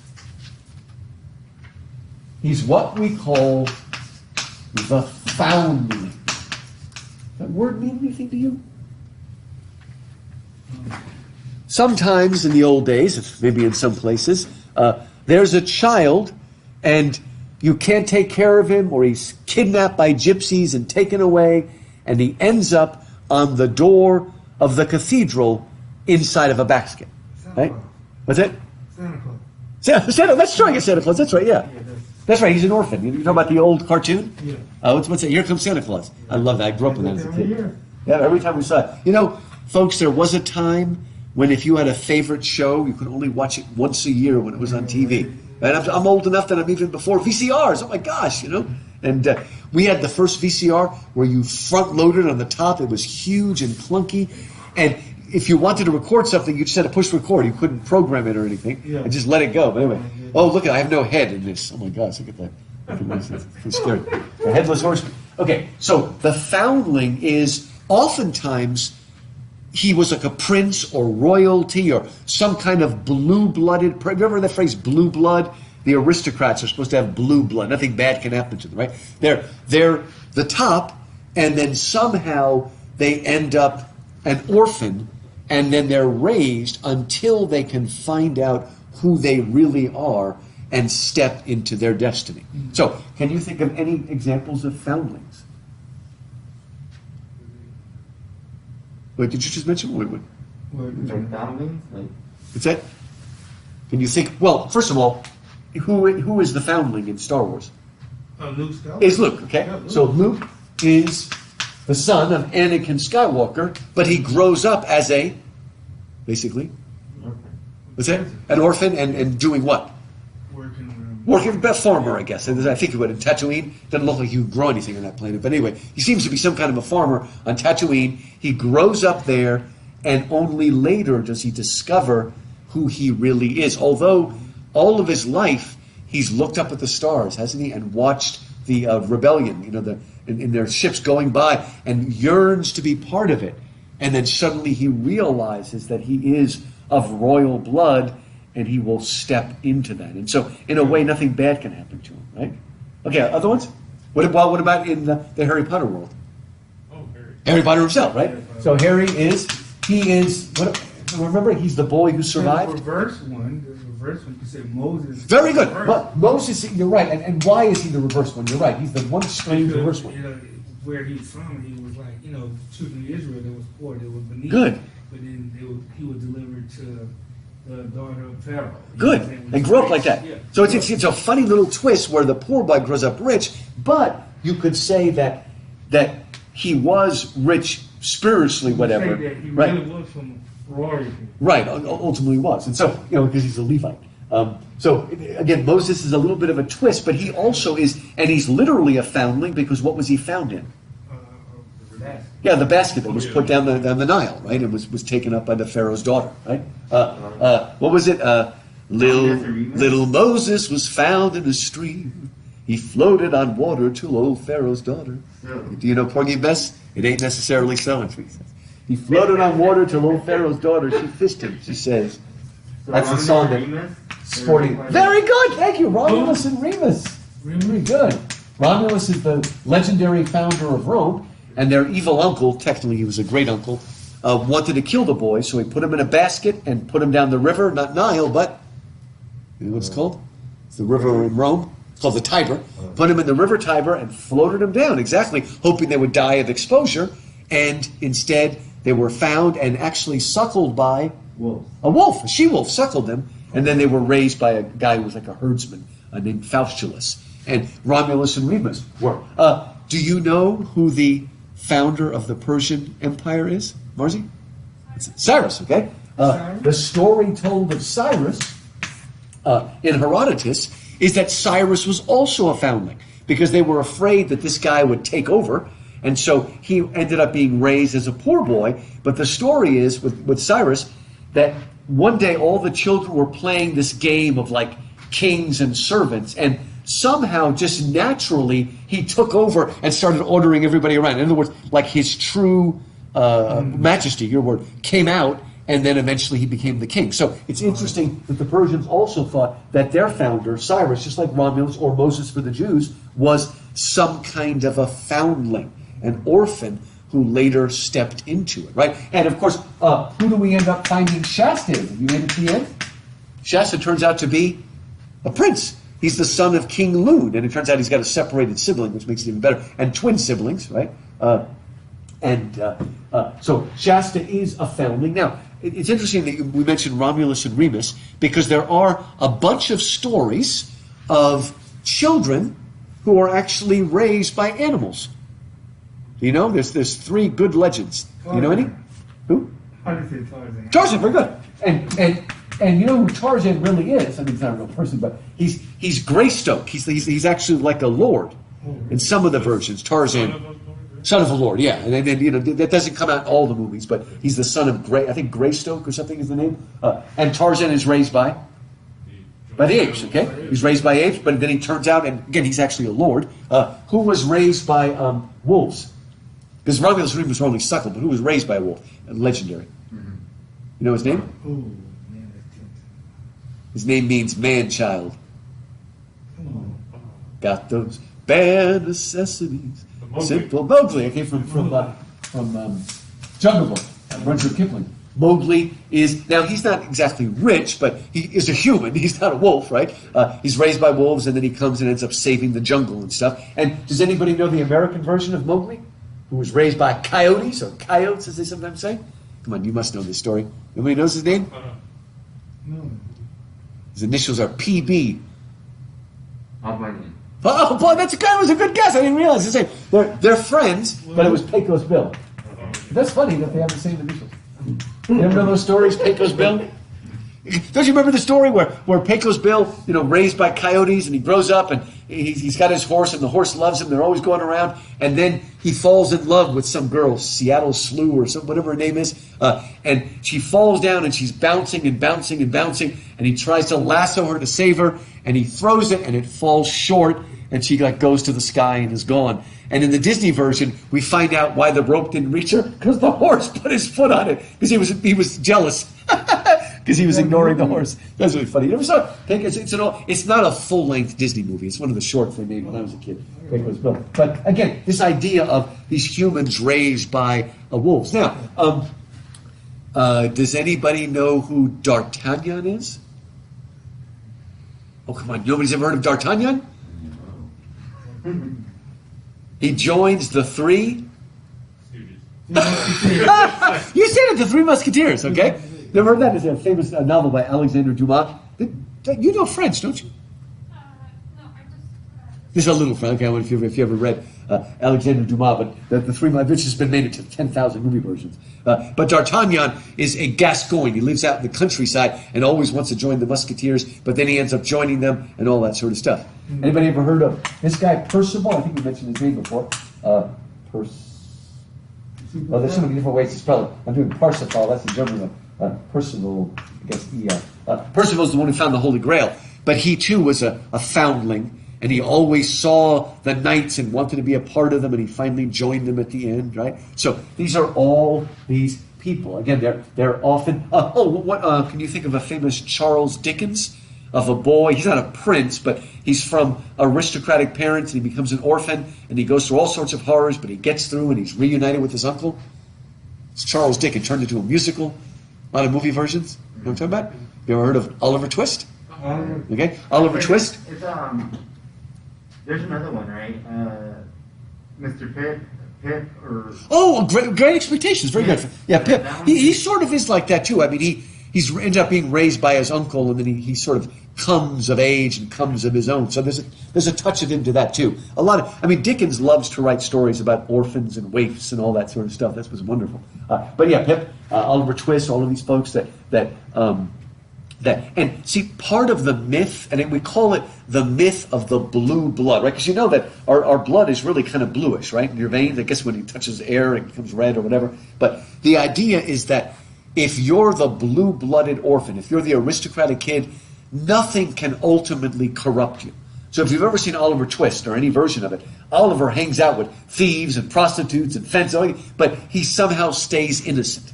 Right? The blue-blooded, and sooner or later, it comes out and he's recognized for. Now, there's one name we haven't put on the board. Santa Claus. That was. I love that. Can you tell me who the voice of Santa Claus was? In the cartoon? He had an acting career of about 70 years.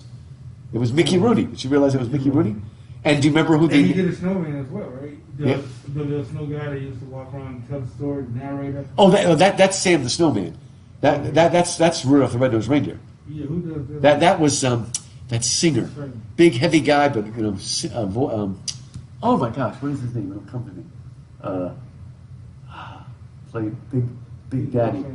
It'll come to me. But you remember who the narrator was of Here Comes Santa Claus, though? The mailman? That was Fred Astaire. That was Fred Astaire. And he looks like him, too. The cartoon looks like him. Yeah. Yeah, so. But anyway, but what's the one that we still haven't mentioned? Who is the true son of the king raised as a... Jesus, right? Jesus is the ultimate foundling, right? The son of God raised as the son of a...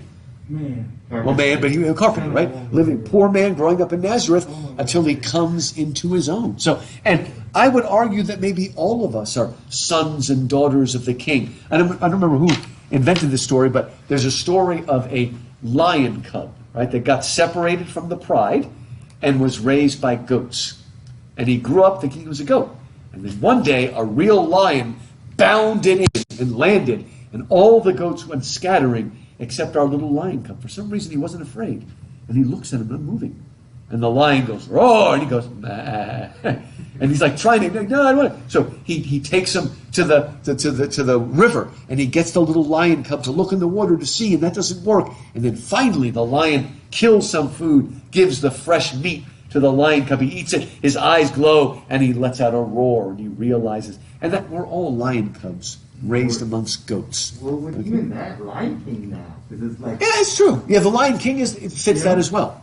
Raised by Timon and Pumbaa and stuff, until he comes into his own and realizes who he is. But see, it's just, we see this character all over the place. Let's see if I put in notes that I forgot. Yeah, how can I forget? Most of the great heroes of Greek mythology are also foundlings. Perseus, Jason, Hercules? and you're right, in the fourth one is Hercules. Those are the four greatest heroes. And Hercules is the son of Zeus, who grows up, human, sort of mortal, right? Theseus is the son of the king of Athens, but he grows up thinking he's just a poor commoner until he realizes who he is. Jason was the son of the king, but kind of like a Hamlet or Lion King story, the uncle displaced him, and Jason grew up in the countryside till he came back and was given the impossible task of the golden fleece, and he did it. And then Perseus is actually the son of Zeus, who grew up, and when he grew up and realized who he was the one that cut off the head of the Medusa.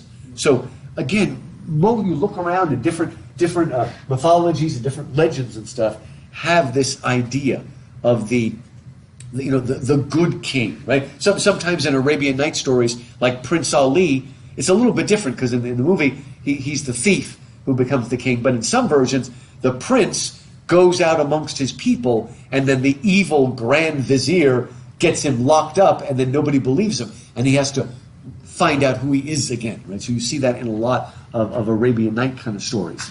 And so that's what I love about this, that Shasta fits into a archetype that in some ways we all are. Don't we feel like? That's what happens if you know Wuthering Heights, when Heathcliff goes away and he says, well, you were right, I'm the son of a gypsy king and I found my fortune and I came back. Which he's a very dark hero in that. But again, I just think that we find this kind of hero appealing. And this is one of the best versions. And it's really bad if you read the New Order, you read Magician's Nephew, then you read Lion the Witch, and then you read Horse and His Boy before you've even got to know Narnia. So now, after we've read Lion the Witch, Prince Caspian, Dawn Treader, Chilbert's Hair, we feel like we've really gotten to go Narnia, and now we're ready to go north and see the rest of Narnia. And this is the only novel that's not focused on a human child from our world. It's the only one that doesn't have a child from our world coming in and leaving. Now, this is taking place simultaneously with the golden age of King Peter and all, Susan and Lucy. So they're there already, but this is the only novel where we don't have somebody coming from our world into their world and back. We're actually focused in on Shasta. And it takes us a long time before we meet Aslan. We don't meet Aslan to the end. We find out he's there all the time, but we don't really meet him until the end. And in fact, I love reading this book because The Horse and His Boy reminds me of a book of the Old Testament. Does anybody know there's one book of the Old Testament, only one book, where the name of God is never actually mentioned? Anybody know what it is? I'll be impressed if you know.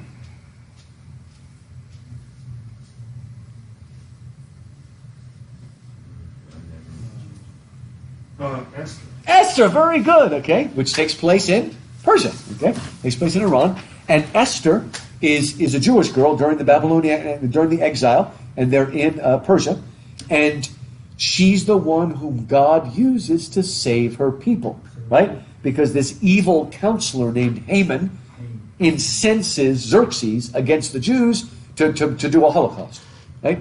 And God uses Esther to stop it in the last moment. But again, we've never mentioned, God is never, he's, to use a phrase, he's at the back of all the stories, but he's never mentioned by name. We don't know exactly why. I've read some critics who suggest that maybe he's not mentioned because even though Esther is a hero, a heroine, and so is her uncle Mordecai, if they were really good Jews, they would have left Persia and gone back to the Holy Land. But none of them wanted to do that because they had a much better life in Persia. Okay, I mean, Israel was a ruin, right? They're going to have to, scrap around to get there, whereas Persia had all the, that was one of the most luxurious places around. And so maybe that's why, but they're the ones that stayed behind. But it shows that God is even working in nations that don't serve him or don't know him, don't recognize him. So again, that this is a powerful one. And again, only towards the end of the book do we realize that Aslan has been behind all of it, right back to when he was a baby. And of course, he's literally a foundling because he was found in a boat. Right? Should have died. He was taken in. But he's got a father that's very, very harsh to him, right? Arshish. And he can never understand why I don't really like my father. Shouldn't a boy like his father? And, you would have think he would have noticed that his skin is like 5 shades lighter, Anyway. Now, what's interesting about The Horse and His Boy is some people have said that if all the movies are made, this one won't be made because it's considered politically incorrect. Why? Because is Lewis making fun? Is it like an anti-Muslim book? Right? Is he making fun? Well, the answer is actually sort of yes and no. Okay? In some ways, Calormen is like maybe the Muslim Empire during the Crusades. But it's much, much more than that. We need to understand. And anybody that grew up with Lewis's education would immediately recognize what he's doing. So we'll make another list here. Take our time and give some background here for this. Okay. There is a dichotomy that comes up in Homer, it comes up in Herodotus, it comes up in Virgil, it comes up in Dante. It is the difference between the West and the East. Okay, now, when someone today mentions the East, if I mention to you the East, what countries do you immediately think of? Well, but if somebody just says the East today, like Asia or the East, most Americans immediately think of China, Japan, Vietnam, and Korea. Okay, but until very recently, and still pretty much in England, places like that, when they say the East, they really mean what we call the Near East or the Middle East. often if they mean China, they say the Far East. But most Americans don't say Far East. We say East, we mean China. If we want like the Holy Land or something like that, or Iraq, we say the Near East or the Middle East or the coast of the Mediterranean, whatever. Okay, but here, from the ancient Greeks and the Romans all the way up to Lewis's time in England, the East meant a little bit different, okay? It meant all those countries, starting with Turkey, coming down from Turkey, coming down to places like Syria and Lebanon, going into the Middle East, including Iraq and Iran, even though Iran goes way, way back, almost to India, and also including Egypt. Even though Egypt is really part of Africa, that's what they meant by the East, right? That whole long arc of countries, right? And what was the difference between the West and the East? Now, the West and the East meant the Greeks and the Romans. Now, here's the weird part, because it doesn't make sense. Ultimately, you would put the Jews over here. Now, the Jews are completely East, okay? But in the West-East dichotomy that runs throughout literature, ancient literature, medieval literature, Renaissance, all the way up to almost today, West versus East means what? Okay, in the West, what do they value? In ancient Greece and Rome and Jews, what are they supposed to value? What things? Similar to what we say we value today. God. What's that? God. Well, God, but... Money, wealth, riches, sex. Okay, well, reason is one, okay? And, but what about in terms of politics? You're supposed to... Democracy. Okay, good. Democracy, of one kind or another. The Romans called it a republic, right? Democracy, freedom, individualism, okay? All of that sort of stuff, which is good. It can be bad, too, right? And all of that stuff. And there would be religion as well, but not religion as crushing you, right? All of that sort of stuff. What do they think of when they think of the East? What kind of a government? Kind of like a monarchy. Good, like a monarchy, like a tyrant. That there is no freedom, there's no individualism. Everybody's crushed, sort of like that, right? And okay, who were the great enemies of the Greeks, the Romans, and the Jews? Can we list some of these Eastern kingdoms that stood against democracy and freedom and the individual in the West? What are some of them? Persia. Say it again? Persia. Okay, Persia. Not Marzi, but Persia. Because the Persian Empire. The Persian Empire is the one that almost took over Greece 2,500 years ago exactly. Okay? And so, again, the girls from Persia are always lovely, okay? But this is where you've got, the totalitarian king or monarch or emperor. You've also got in the East, often, does anybody know what the phrase conspicuous consumption means? It means like ornate, gold, everything all over the place. You're always showing off all your wealth and your jewels and things like that. The most horrible thing about Eastern nations like Persia, not today I hope, is what does the king have? A harem, okay, run by eunuchs, okay? So you're kind of destroying both femininity and masculinity at the same time, okay? This sort of stuff, okay? So Persia would be one. What are some other kingdoms of old? Say it? Say it again? Ottomans? No, the Ottoman. That would be a lot later when we get to the Ottoman Turks. Okay? When we get to the Ottoman Turks. Okay, so we'll start with the old ones, and then we'll move to the ones in the Middle Ages. Mongolians. Now, let's do BC first. Okay. Like the ones in the Bible. Who are the bad guys in the Bible? Canaanites. Okay, good. The Canaanites. All the knights. All the knights. Okay. The Canaanites. Okay. Hittites. Persia. What else? What are the people that destroyed Israel? Babylonians? Oh, Babylonia. Good. So we got Babylon. Okay. There's one that starts with an A. Armenians. Good, Assyria, good. So the Assyrians, the Babylonians, okay. The Persians. Who's the oldest? Who's the oldest foe of the Jews that we didn't put down yet? The real beginning. The oldest ones. Where did the Jews come out of? Egypt. Okay, so with Egypt, okay, with the Pharaoh, absolute control of the Pharaoh. We've also got on this side, who was Goliath? Was a what? David and Goliath. What was Goliath? He was a Canaanite. He was Well, they live in Canaan, but this specific group of Canaanites is mentioned all the time. I mean, in a sense, they're all Canaanites from the land of Canaan. Come on, starts with a PH. Come on, you know. What do they sometimes make fun of business people? They call them, oh, you have no culture, you're a... Phony. That's pretty good. You ever heard of the Philistines? Philistines, okay? There's another PH group. They're the ones that worship Baal and sacrifice their own children to the god Baal. Oh, yeah. You know what they're called? They're also, in a sense, Canaanites. But those are the Phoenicians. The great sailors, right? The first filthy capitalists of the ancient world, okay? They've created that. The Phoenicians are there. Do you know who the Romans fought in the Punic Wars? They're actually African, but they came originally from Phoenicia. They're called the Carthaginians. Okay? So you see, all of these are the ones that ever stand against freedom and democracy and individual. Now, as we move into the BC world, the AD world, we have all the various forms of Mongolians, right? So you've got the Mongols, you've got the Huns, as in Attila the Hun. Kublai Khan is a Mongolian, right? The Ottomans, see, the Turks are very different. Like I said, you got the Arabs, then you got the Persians, who are really Aryans, and then you've got the Ottomans, most of whom were really Mongolians and Huns, right? They're the people that live on the steppes over there, right? So now the Ottoman Empire, that's a Muslim empire, okay? They're all different. The Mongols and Huns just absorb whatever they wanted, okay? Also, this would be during the Crusades, right? Where the West is fighting, okay? That's where it would be a Muslim empire. The Ottoman Empire was the Ottoman Turkish Empire, okay? All the way on down. The Ottoman Empire didn't die until World War I.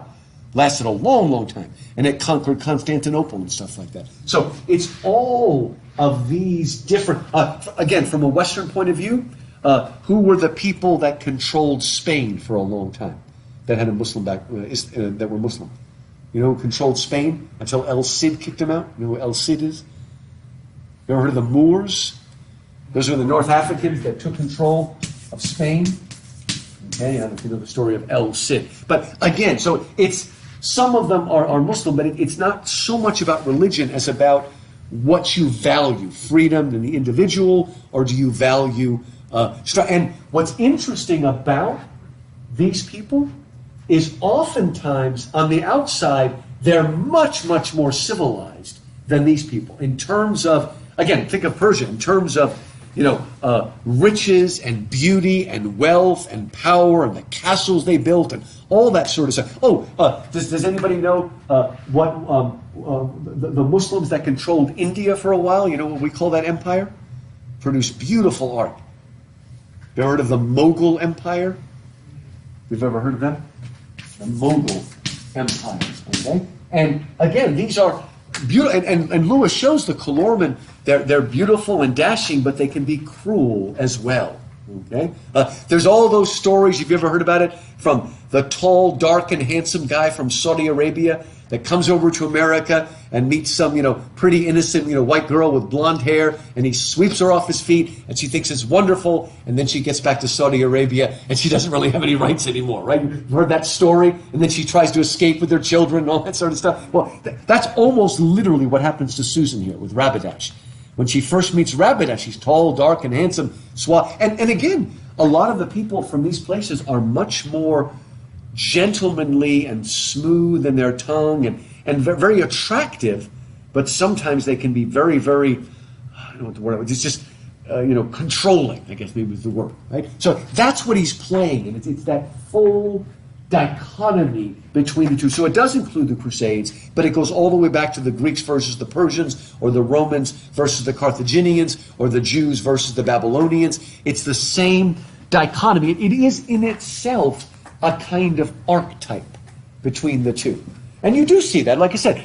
So it is, and like I said, some people might be uncomfortable about it, right? So, the Narnians are the ones that are eating the butter, okay? But these people over here have the olive oil, right? And by the way, I think you're much healthier if you take olive oil and honey rather than butter and sugar like they eat over here. So I'm going to go. Of course, I am Mediterranean, so I can go with the Mediterranean diet. But they even describe their swords as being scimitars, right? The hats they wear, all that sort of stuff. The whole idea of the Tizrak, may he live forever, right? This idea of, and only in the East, traditionally, did you see something where when you came before one of these great rulers, whether it was Kublai Khan or whatever, do you know what people would do? Not like in England, they would bow maybe, and they would walk backwards like that. Do you know what they would do sometimes in Eastern countries? They would get all the way on the ground and like kiss the dirt. You've seen this, right? All the way down, prostrating themselves and stuff like that. Sometimes you'll see Catholics do that, but only before God, okay? Not before the Pope or something like that. If they're going to prostrate themselves, it's only going to be before God. But that idea, that display, it's the way, anybody a fan here of The King and I? You know, the musical The King and I? That's the way Anna comes over against the king of Siam, who's, autocratic, and she's trying to soften him up and things like that. And it's kind of a neat, and it's a true story too, by the way. It's based on a true story. But anyway, that's what we've got in this dichotomy between the two. And Shasta is yearning for the North, for freedom, for being able to do what he wants, where there are not arranged marriages and stuff like that, where you're forced to do what you're going to be doing, right? And actually, do you know where the Arabian Nights comes from? At least the story. I don't think it really comes from that. But there was one of these autocratic dictators. It all goes back to the two biggest flowerings of Islam were in Moorish Spain. Have you ever heard of what's that place called? Toledo and stuff like that. And the other place is Baghdad. Okay, back about 800. Those are the people. They were ruled by Harun al-Rashid. A lot of those Arab Muslims were the ones that actually saved a lot of the Greek wisdom, especially the math and science, and they carried it down. So that was a real high. But the Mughal Empire was another one. It was a high point of this. And anyway, so let me say. The Arabian Nights. Does anybody know who told the stories of the Arabian Nights? Anybody knows the story? Have you ever heard of a beautiful woman named Scheherazade? Okay, the story was there was this cruel, what do they call a prince? Caliph. There was this cruel caliph, and there's always a cruel Jafar. Okay, the Grand Vizier. Again, if you know Aladdin, Jafar is the evil one, but this is an evil caliph, and then every time he marries the woman, he kills her on their wedding night. And so what Scheherazade does to save herself is she tells him a wonderful story. And then every night, she tells him a story. And does anybody know how many stories she tells? You know what the full... the 1001 Arabian Nights. It's some people think it's Arabian Nights KN, like a soldier. It's Arabian Nights with an N. It's for 1001 nights, which is that's like 3 years or something. For 1001 nights, she tells a story, and that's how she saves herself. Amanda saves herself by making paintings. Right? Hello, Amanda. Anyway, in other words, he is so... And what she often does is have a cliffhanger at the end. So he wants to know how the story continues, and so he lets her live until finally, after 3 years, maybe I'm in love with this girl. It took him long enough, but anyway. But that's... It's a great story for artists. You save your life. What's that? What happened after 2001? Oh, then he actually loved her, and they stayed together. That was the idea. So it's a good metaphor for the artist. You save yourself by your art. It's how you keep yourself alive. So it's kind of neat. But again, it's against this sort of autocracy against there. One more thing. I'm giving you a lot of background because it's kind of fun. This is the Mercury book, right? And remember I told you Mercury is the patron saint of merchants, and Mercury is that kind of strange, half liquid, half solid, floats all over the place. In The Horse and His Boy, everybody's always on the run. They're running here, they're running there, they're moving all over the place. It's capturing the very essence of what mercurial means. Run, run, run, run, run, run. And this was the real, the real great insight that Michael Ward had. Mercury was linked to Gemini. Gemini is one of the constellations, and you know what Gemini is the constellation of? Gemini are the what? You know? You got it, the twins. Gemini are the twins. And the original twins are Castor and Pollux. Castor and Pollux are the original twins. They are, by the way, the brothers of Helen of Troy. in Greek mythology. And the story is one was alive and one was dead, and they kept switching places because one was immortal and one was mortal, and they were the two brothers. They always helped sailors at sea. In fact, if you read the book of Acts, when Paul is being taken by ship to Rome, one of the ships he's on is called the Castor and Pollux. They call the twins. Now, just look at that, Castor and Pollux. If you put Castor and Pollux together, it sounds a little bit like Shasta, okay? And when I met Michael Ward, I told him, I can't believe you got this, how I missed it, because they come up in mythology all the time, Castor and Pollux, right? And you know what the difference is? Every time they appear in mythology, Castor is always famous for being, let me get this right, Castor is, I think Castor's the boxer, and Pollux is a horseman.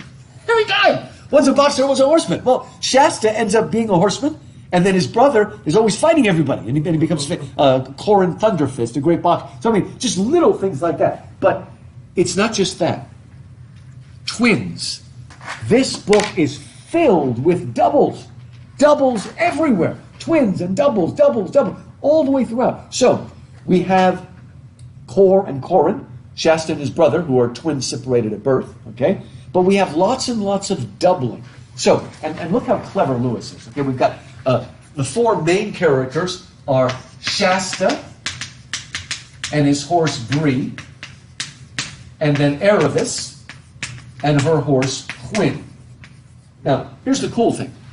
The normal way to double this, right, is that Shasta and Bree are companions, and Aravis and Quinn, these are the two boys, these are the two girls, right? But we can double them another way. Quinn and Bree are similar, right? Because they're both horses, right? Shasta and Aravis are similar because they're both human, right? But there's one other way to double them, okay? In what sense are Bree and Aravis more alike, and Shasta and Quinn are more alike? But if you can get that one, you've read enough. Was it? Male and female? Well, but Bree and Aravis are both are male and female. So, in other words, Bree is Shasta's horse, who's a he, and Aravis is the princess. And what do they have in common? Both Bree and Aravis suffer from what weakness or sin? If there's a sin they have, they're both given to what? I don't know if you've read a lot enough yet. But they're both given to vanity and pride. Like, I mean, Bree is a war horse, and it's not just that Bree is a war horse. He's a talking horse in disguise. So, of course, he's smarter than every other horse, because all the other horses are dumb horses, right?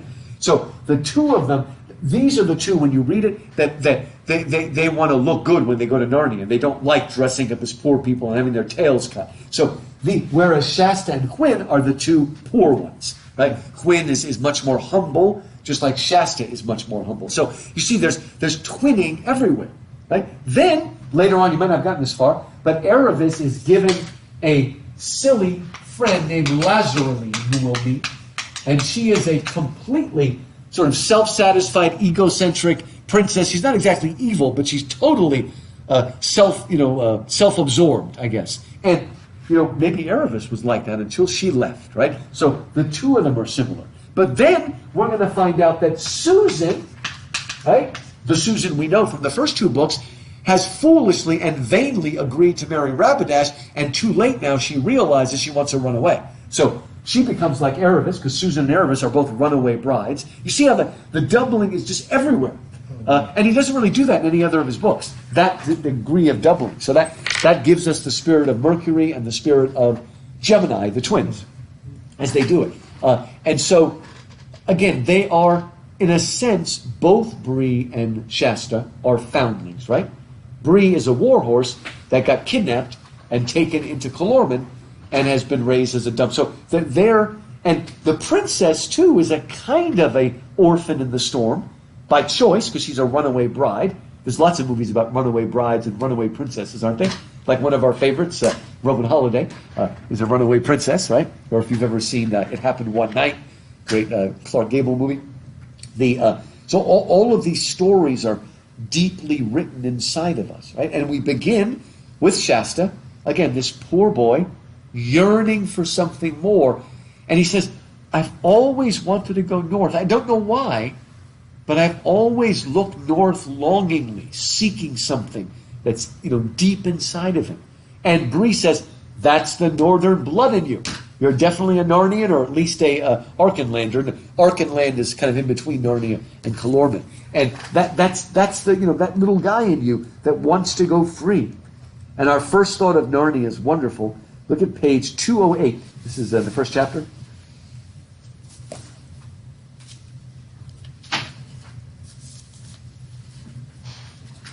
No, we go a little farther. And he asked him, wherever is Narnia? And on the bottom of 208, he says, Narnia, answered the horse, the happy land of Narnia. Narnia of the heathery mountains and the thymy downs. Narnia of the many rivers, the plashing glens, the mossy caverns, and the deep forests ringing with the hammers of the dwarves. Oh, the sweet air of Narnia. An hour's life there is better than 1,000 years in Calormen. It ended with a whinny that sounded very like a sigh. Right? The original title of this book was Narnia and the North. Narnia and the North. We've already, we're in the South, we're going to go to the North. And does anybody know a chorus song that goes like this? Better is one day in your house, better is one day in your courts. You know what? Better is one day in your house than thousands elsewhere. It comes right out of the Psalms. Better to be there. Better the poorest man in Narnia than the richest man in Calormen. Because there it's truly free. And he yearns to go north, to go where his heart is pushing him, where he's really from. Right? And if you want to just see that, it's on page 210, at the middle of the page. That's where Shasta says, oh, hurrah! Then we'll go north. I've been longing to go to the north all my life. It's always been that inbuilt yearning. Of course you have. That's because of the blood that's in you.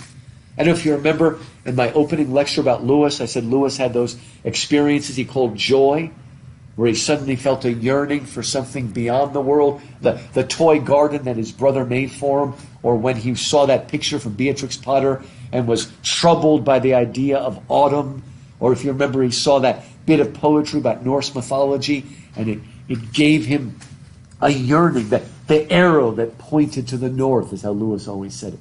Well, he gives it to his pilgrim that wants to go there. So, Narnia and the North, Narnia and the North, right? And they get pulled together with Erebus and Quinn, and they never would have gotten joined together if it wasn't for what? Do you understand what draws them together or drives them together? It's those lions. Okay? And we'll find out towards the end of the book that was Aslan. And there wasn't even two lions. There was one lion, but he was swift of foot. You remember that. So he's going to go in there, right? And then we have Erebus tell her story. Look at chapter 3. It's page 221. Erebus tells her story. And it's actually kind of funny because Lewis ends the previous chapter, which is page 220. He ends the previous chapter. And by the way, this is like Prince Caspian. This is the only book that has a long flashback in it. And so we're going to have another flashback. It's not that long, but she's going to tell her story. And so, like I said, it starts on page 221, but on the bottom of page 220, the end of chapter 2, she's about to tell her story. And Lewis says, in Calormen, storytelling, whether the stories are true or made up, is a thing you're taught, just as English boys and girls are taught essay writing. The difference is that people want to hear the stories, whereas I never heard of anyone who wanted to read the essays. And that's Lewis writing, who hated. And in England, they don't even read the essays. The essays read out loud, and Lewis has to listen to. He's like, I don't know anybody that wants to listen to these essays. But everybody wants to listen to the stories. Okay? And you see this too. And there is a touch of the Quran, because, okay, there's a book in the Bible called the Proverbs, but most of the Quran is very proverbial, if you read it. It's beautiful poetry, and a lot of it breaks into proverbial sayings that people will memorize and say to each other. So there's that element. And you also see that in Old Persia and Old Babylon and stuff like that. But particularly, that's something that makes the Quran a little bit more different than the Bible. Lots and lots of, what would I call it, sort of proverbial wisdom, right? So it's Summed like up. advice. Like advice, right? That kind of stuff, advice and things. The sort of the way Americans think about China, Confucius says, right? The idea of all the sayings of Confucius, is that kind of idea. Okay. Anyway, she tells her story, and like I said, she's a runaway princess. Again, who's the runaway princess in Star Wars? Leia. That's a runaway princess. She's on the run. She gets captured and all that sort of stuff. So she's running away. She's about to kill herself out of pride, and the horse saves her. Who is this horse that's speaking? And it's really cute because Erebus says, and the horse said to me something, and Quinn says, I didn't say it half that nicely. She wants to elaborate on her stories. They're great storytellers, right? And we get the whole story, and again, I don't know if you read this carefully enough, but there's one part of the story that upsets Shasta. Shasta said, hey, wait a minute, whatever happened to... Okay, as part of her escape plan, one of the things that Erebus did is drugged her maid, even though she knew that when the maid woke up, she would be whipped for sleeping on the job, quite literally. And Shasta, the poor boy, is like, hey, wait, what about her? And Erebus is like, I don't know, she probably got whipped, she probably deserved it. She worked for my stepmother. And that's hard luck on her. Okay, and at the end of the novel, Erebus is going to have to learn what that feels like. She's going to have to be humbled a little bit. Right? So they're all going to have to learn something in this world. These pilgrims crisscrossing each other, all of them, they've got to learn. And they'll get, here, I wrote this down. Remember I told you that C.S. Lewis wrote a poem called The Planets. You actually downloaded the whole thing, didn't you, Chris? I was impressed. And again, this is Michael Ward. There's one line in his poem called The Planets, when C.S. Lewis is talking about Mercury, this is what he says. Meeting selves, comma, same but sundered. Meeting selves, comma, same but sundered. Sundered means torn apart. And that's what happens if people are torn apart and brought back together. They get separated, they come back together. Back and forth. It's like a dance, like choreography or something like that.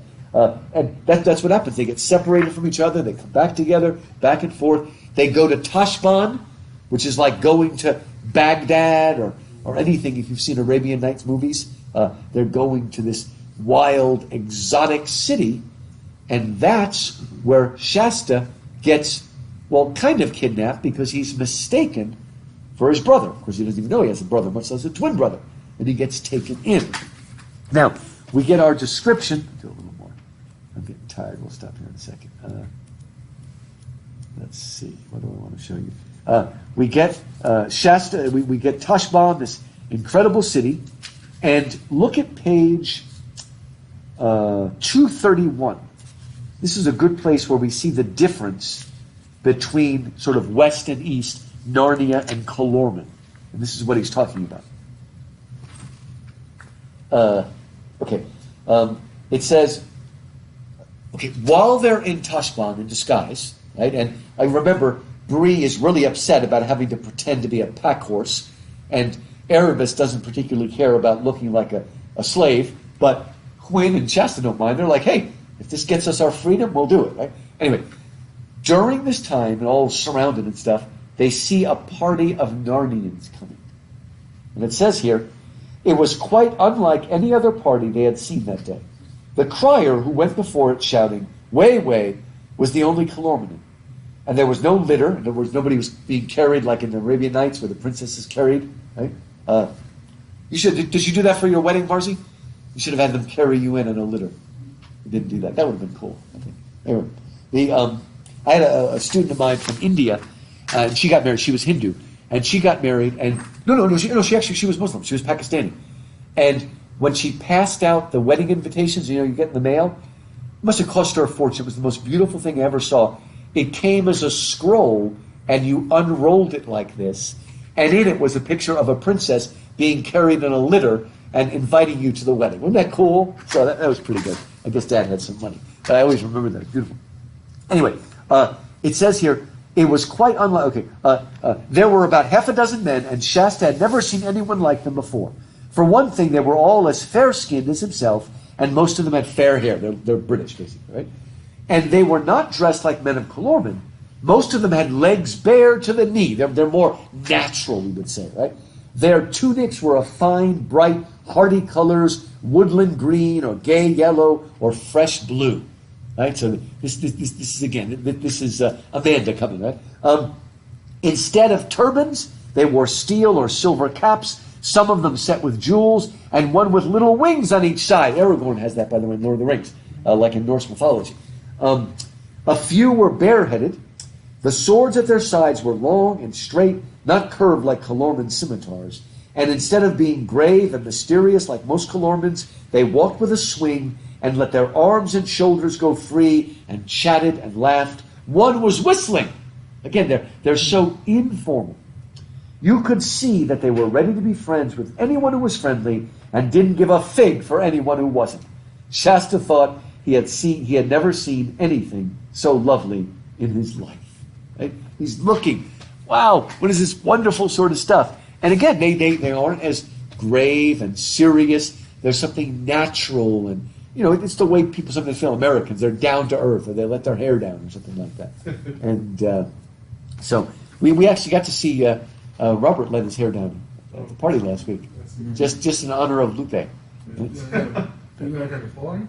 Oh, you missed it. There was a party for Lupe. It was his birthday. Mother Paula brought us all the food. It wasn't like, they were there, but yeah, you missed out. It was a bad day to miss. We're at tacos and It was kind of fun. And we pretty much broke every COVID protocol. Year people, huh? Yeah, that's right. No rookies, but you weren't here. You would have been invited. Actually, I just happened to be in the right place at the right time, so don't worry. But it was pretty good. Paula brought all this food. But the Amanda was in the brownies. oh yeah. Oh wait, who ate the most brownies? Right, Clinton or Amanda? I think I ate. You ate the like most. 4. I ate like 4 of them. I had 2. What you all right? We're in my stadium. Yes, studio. Oh, in Yeah, your because studio. I brought tacos. Oh, wow. I brought the taco plates. Oh, yeah. And then Paulo bought like chips. Oh, okay. Yeah, party. Yeah. Yeah, party. Real cool. Yeah. For him, because we were. And then after class, we left and talked for another hour and a half or Oh something. yeah, in the hall. we stayed talking. Yeah, it was kind of fun. Yeah, it was kind of fun. We stayed talking till maybe about 11. I don't know what it was. It was late. I remember when I left. It was like, oh, this is fun. Like I said, we broke every COVID protocol probably, but anyway, it was fun. It was after hours. It was after hours when the virus goes to sleep, And Lupe, you might be a foundling because Lupe is basically the word that means wolf. Yes. Yeah. What is Guadalupe is a place, of course, right? It's like Our Lady of Guadalupe, but does the Guada part mean something in Spanish? I don't know what the root meaning of it because there's like Guadalajara. That's another one. Right? There's a lot of like GUA beginnings in Mexico. So I actually don't know what Gua stands for. It's got to mean something. And like I said, does it go along with? Oh, what does it say? Does it go along with the wolf? Guadalupe is a Spanish place name, the site of a famous convent derived from Arabic, wadi, meaning valley, river. Wadi, yeah, the wadi. Possibly combined with Latin lupus, meaning wolf. Wolf. Yeah, the wadi are the one where it's like a desert and then suddenly water comes and it becomes lush and it flows over. That's cool. Wadi Lupe. Oh, that's true, yeah, because my grandfather was a Guadalupe and my uncle is Guadalupe and their nickname was Wali. Well, first of all, remember, Spain has a very strong Arabic influence. Like I said, when the Moors were there. And then like the art, the Alhambra, the beautiful Muslim art of the Alhambra, that comes into a lot of Spanish art. And then the Spanish would have brought that over to Mexico. So. Yeah, because there's like a lot of places that like the beginning of it is GUA. Yeah, okay, so that's it. Wadi, okay. Like a little oasis, sort of. Yeah. Well, good job, folks. We will let you go. We pulled that. Next day, we'll finish Horse and His Boy and do the beginning of Magician's Nephew. Like the first 4 or 5 chapters. What's that? Oh, no party tonight. I don't know. Nobody's here. Oh, yeah, no. We're just the 4 of us. Clinton sucks. Oh, yeah, there you go. I didn't say it, okay? We missed you, Clinton. We missed everybody.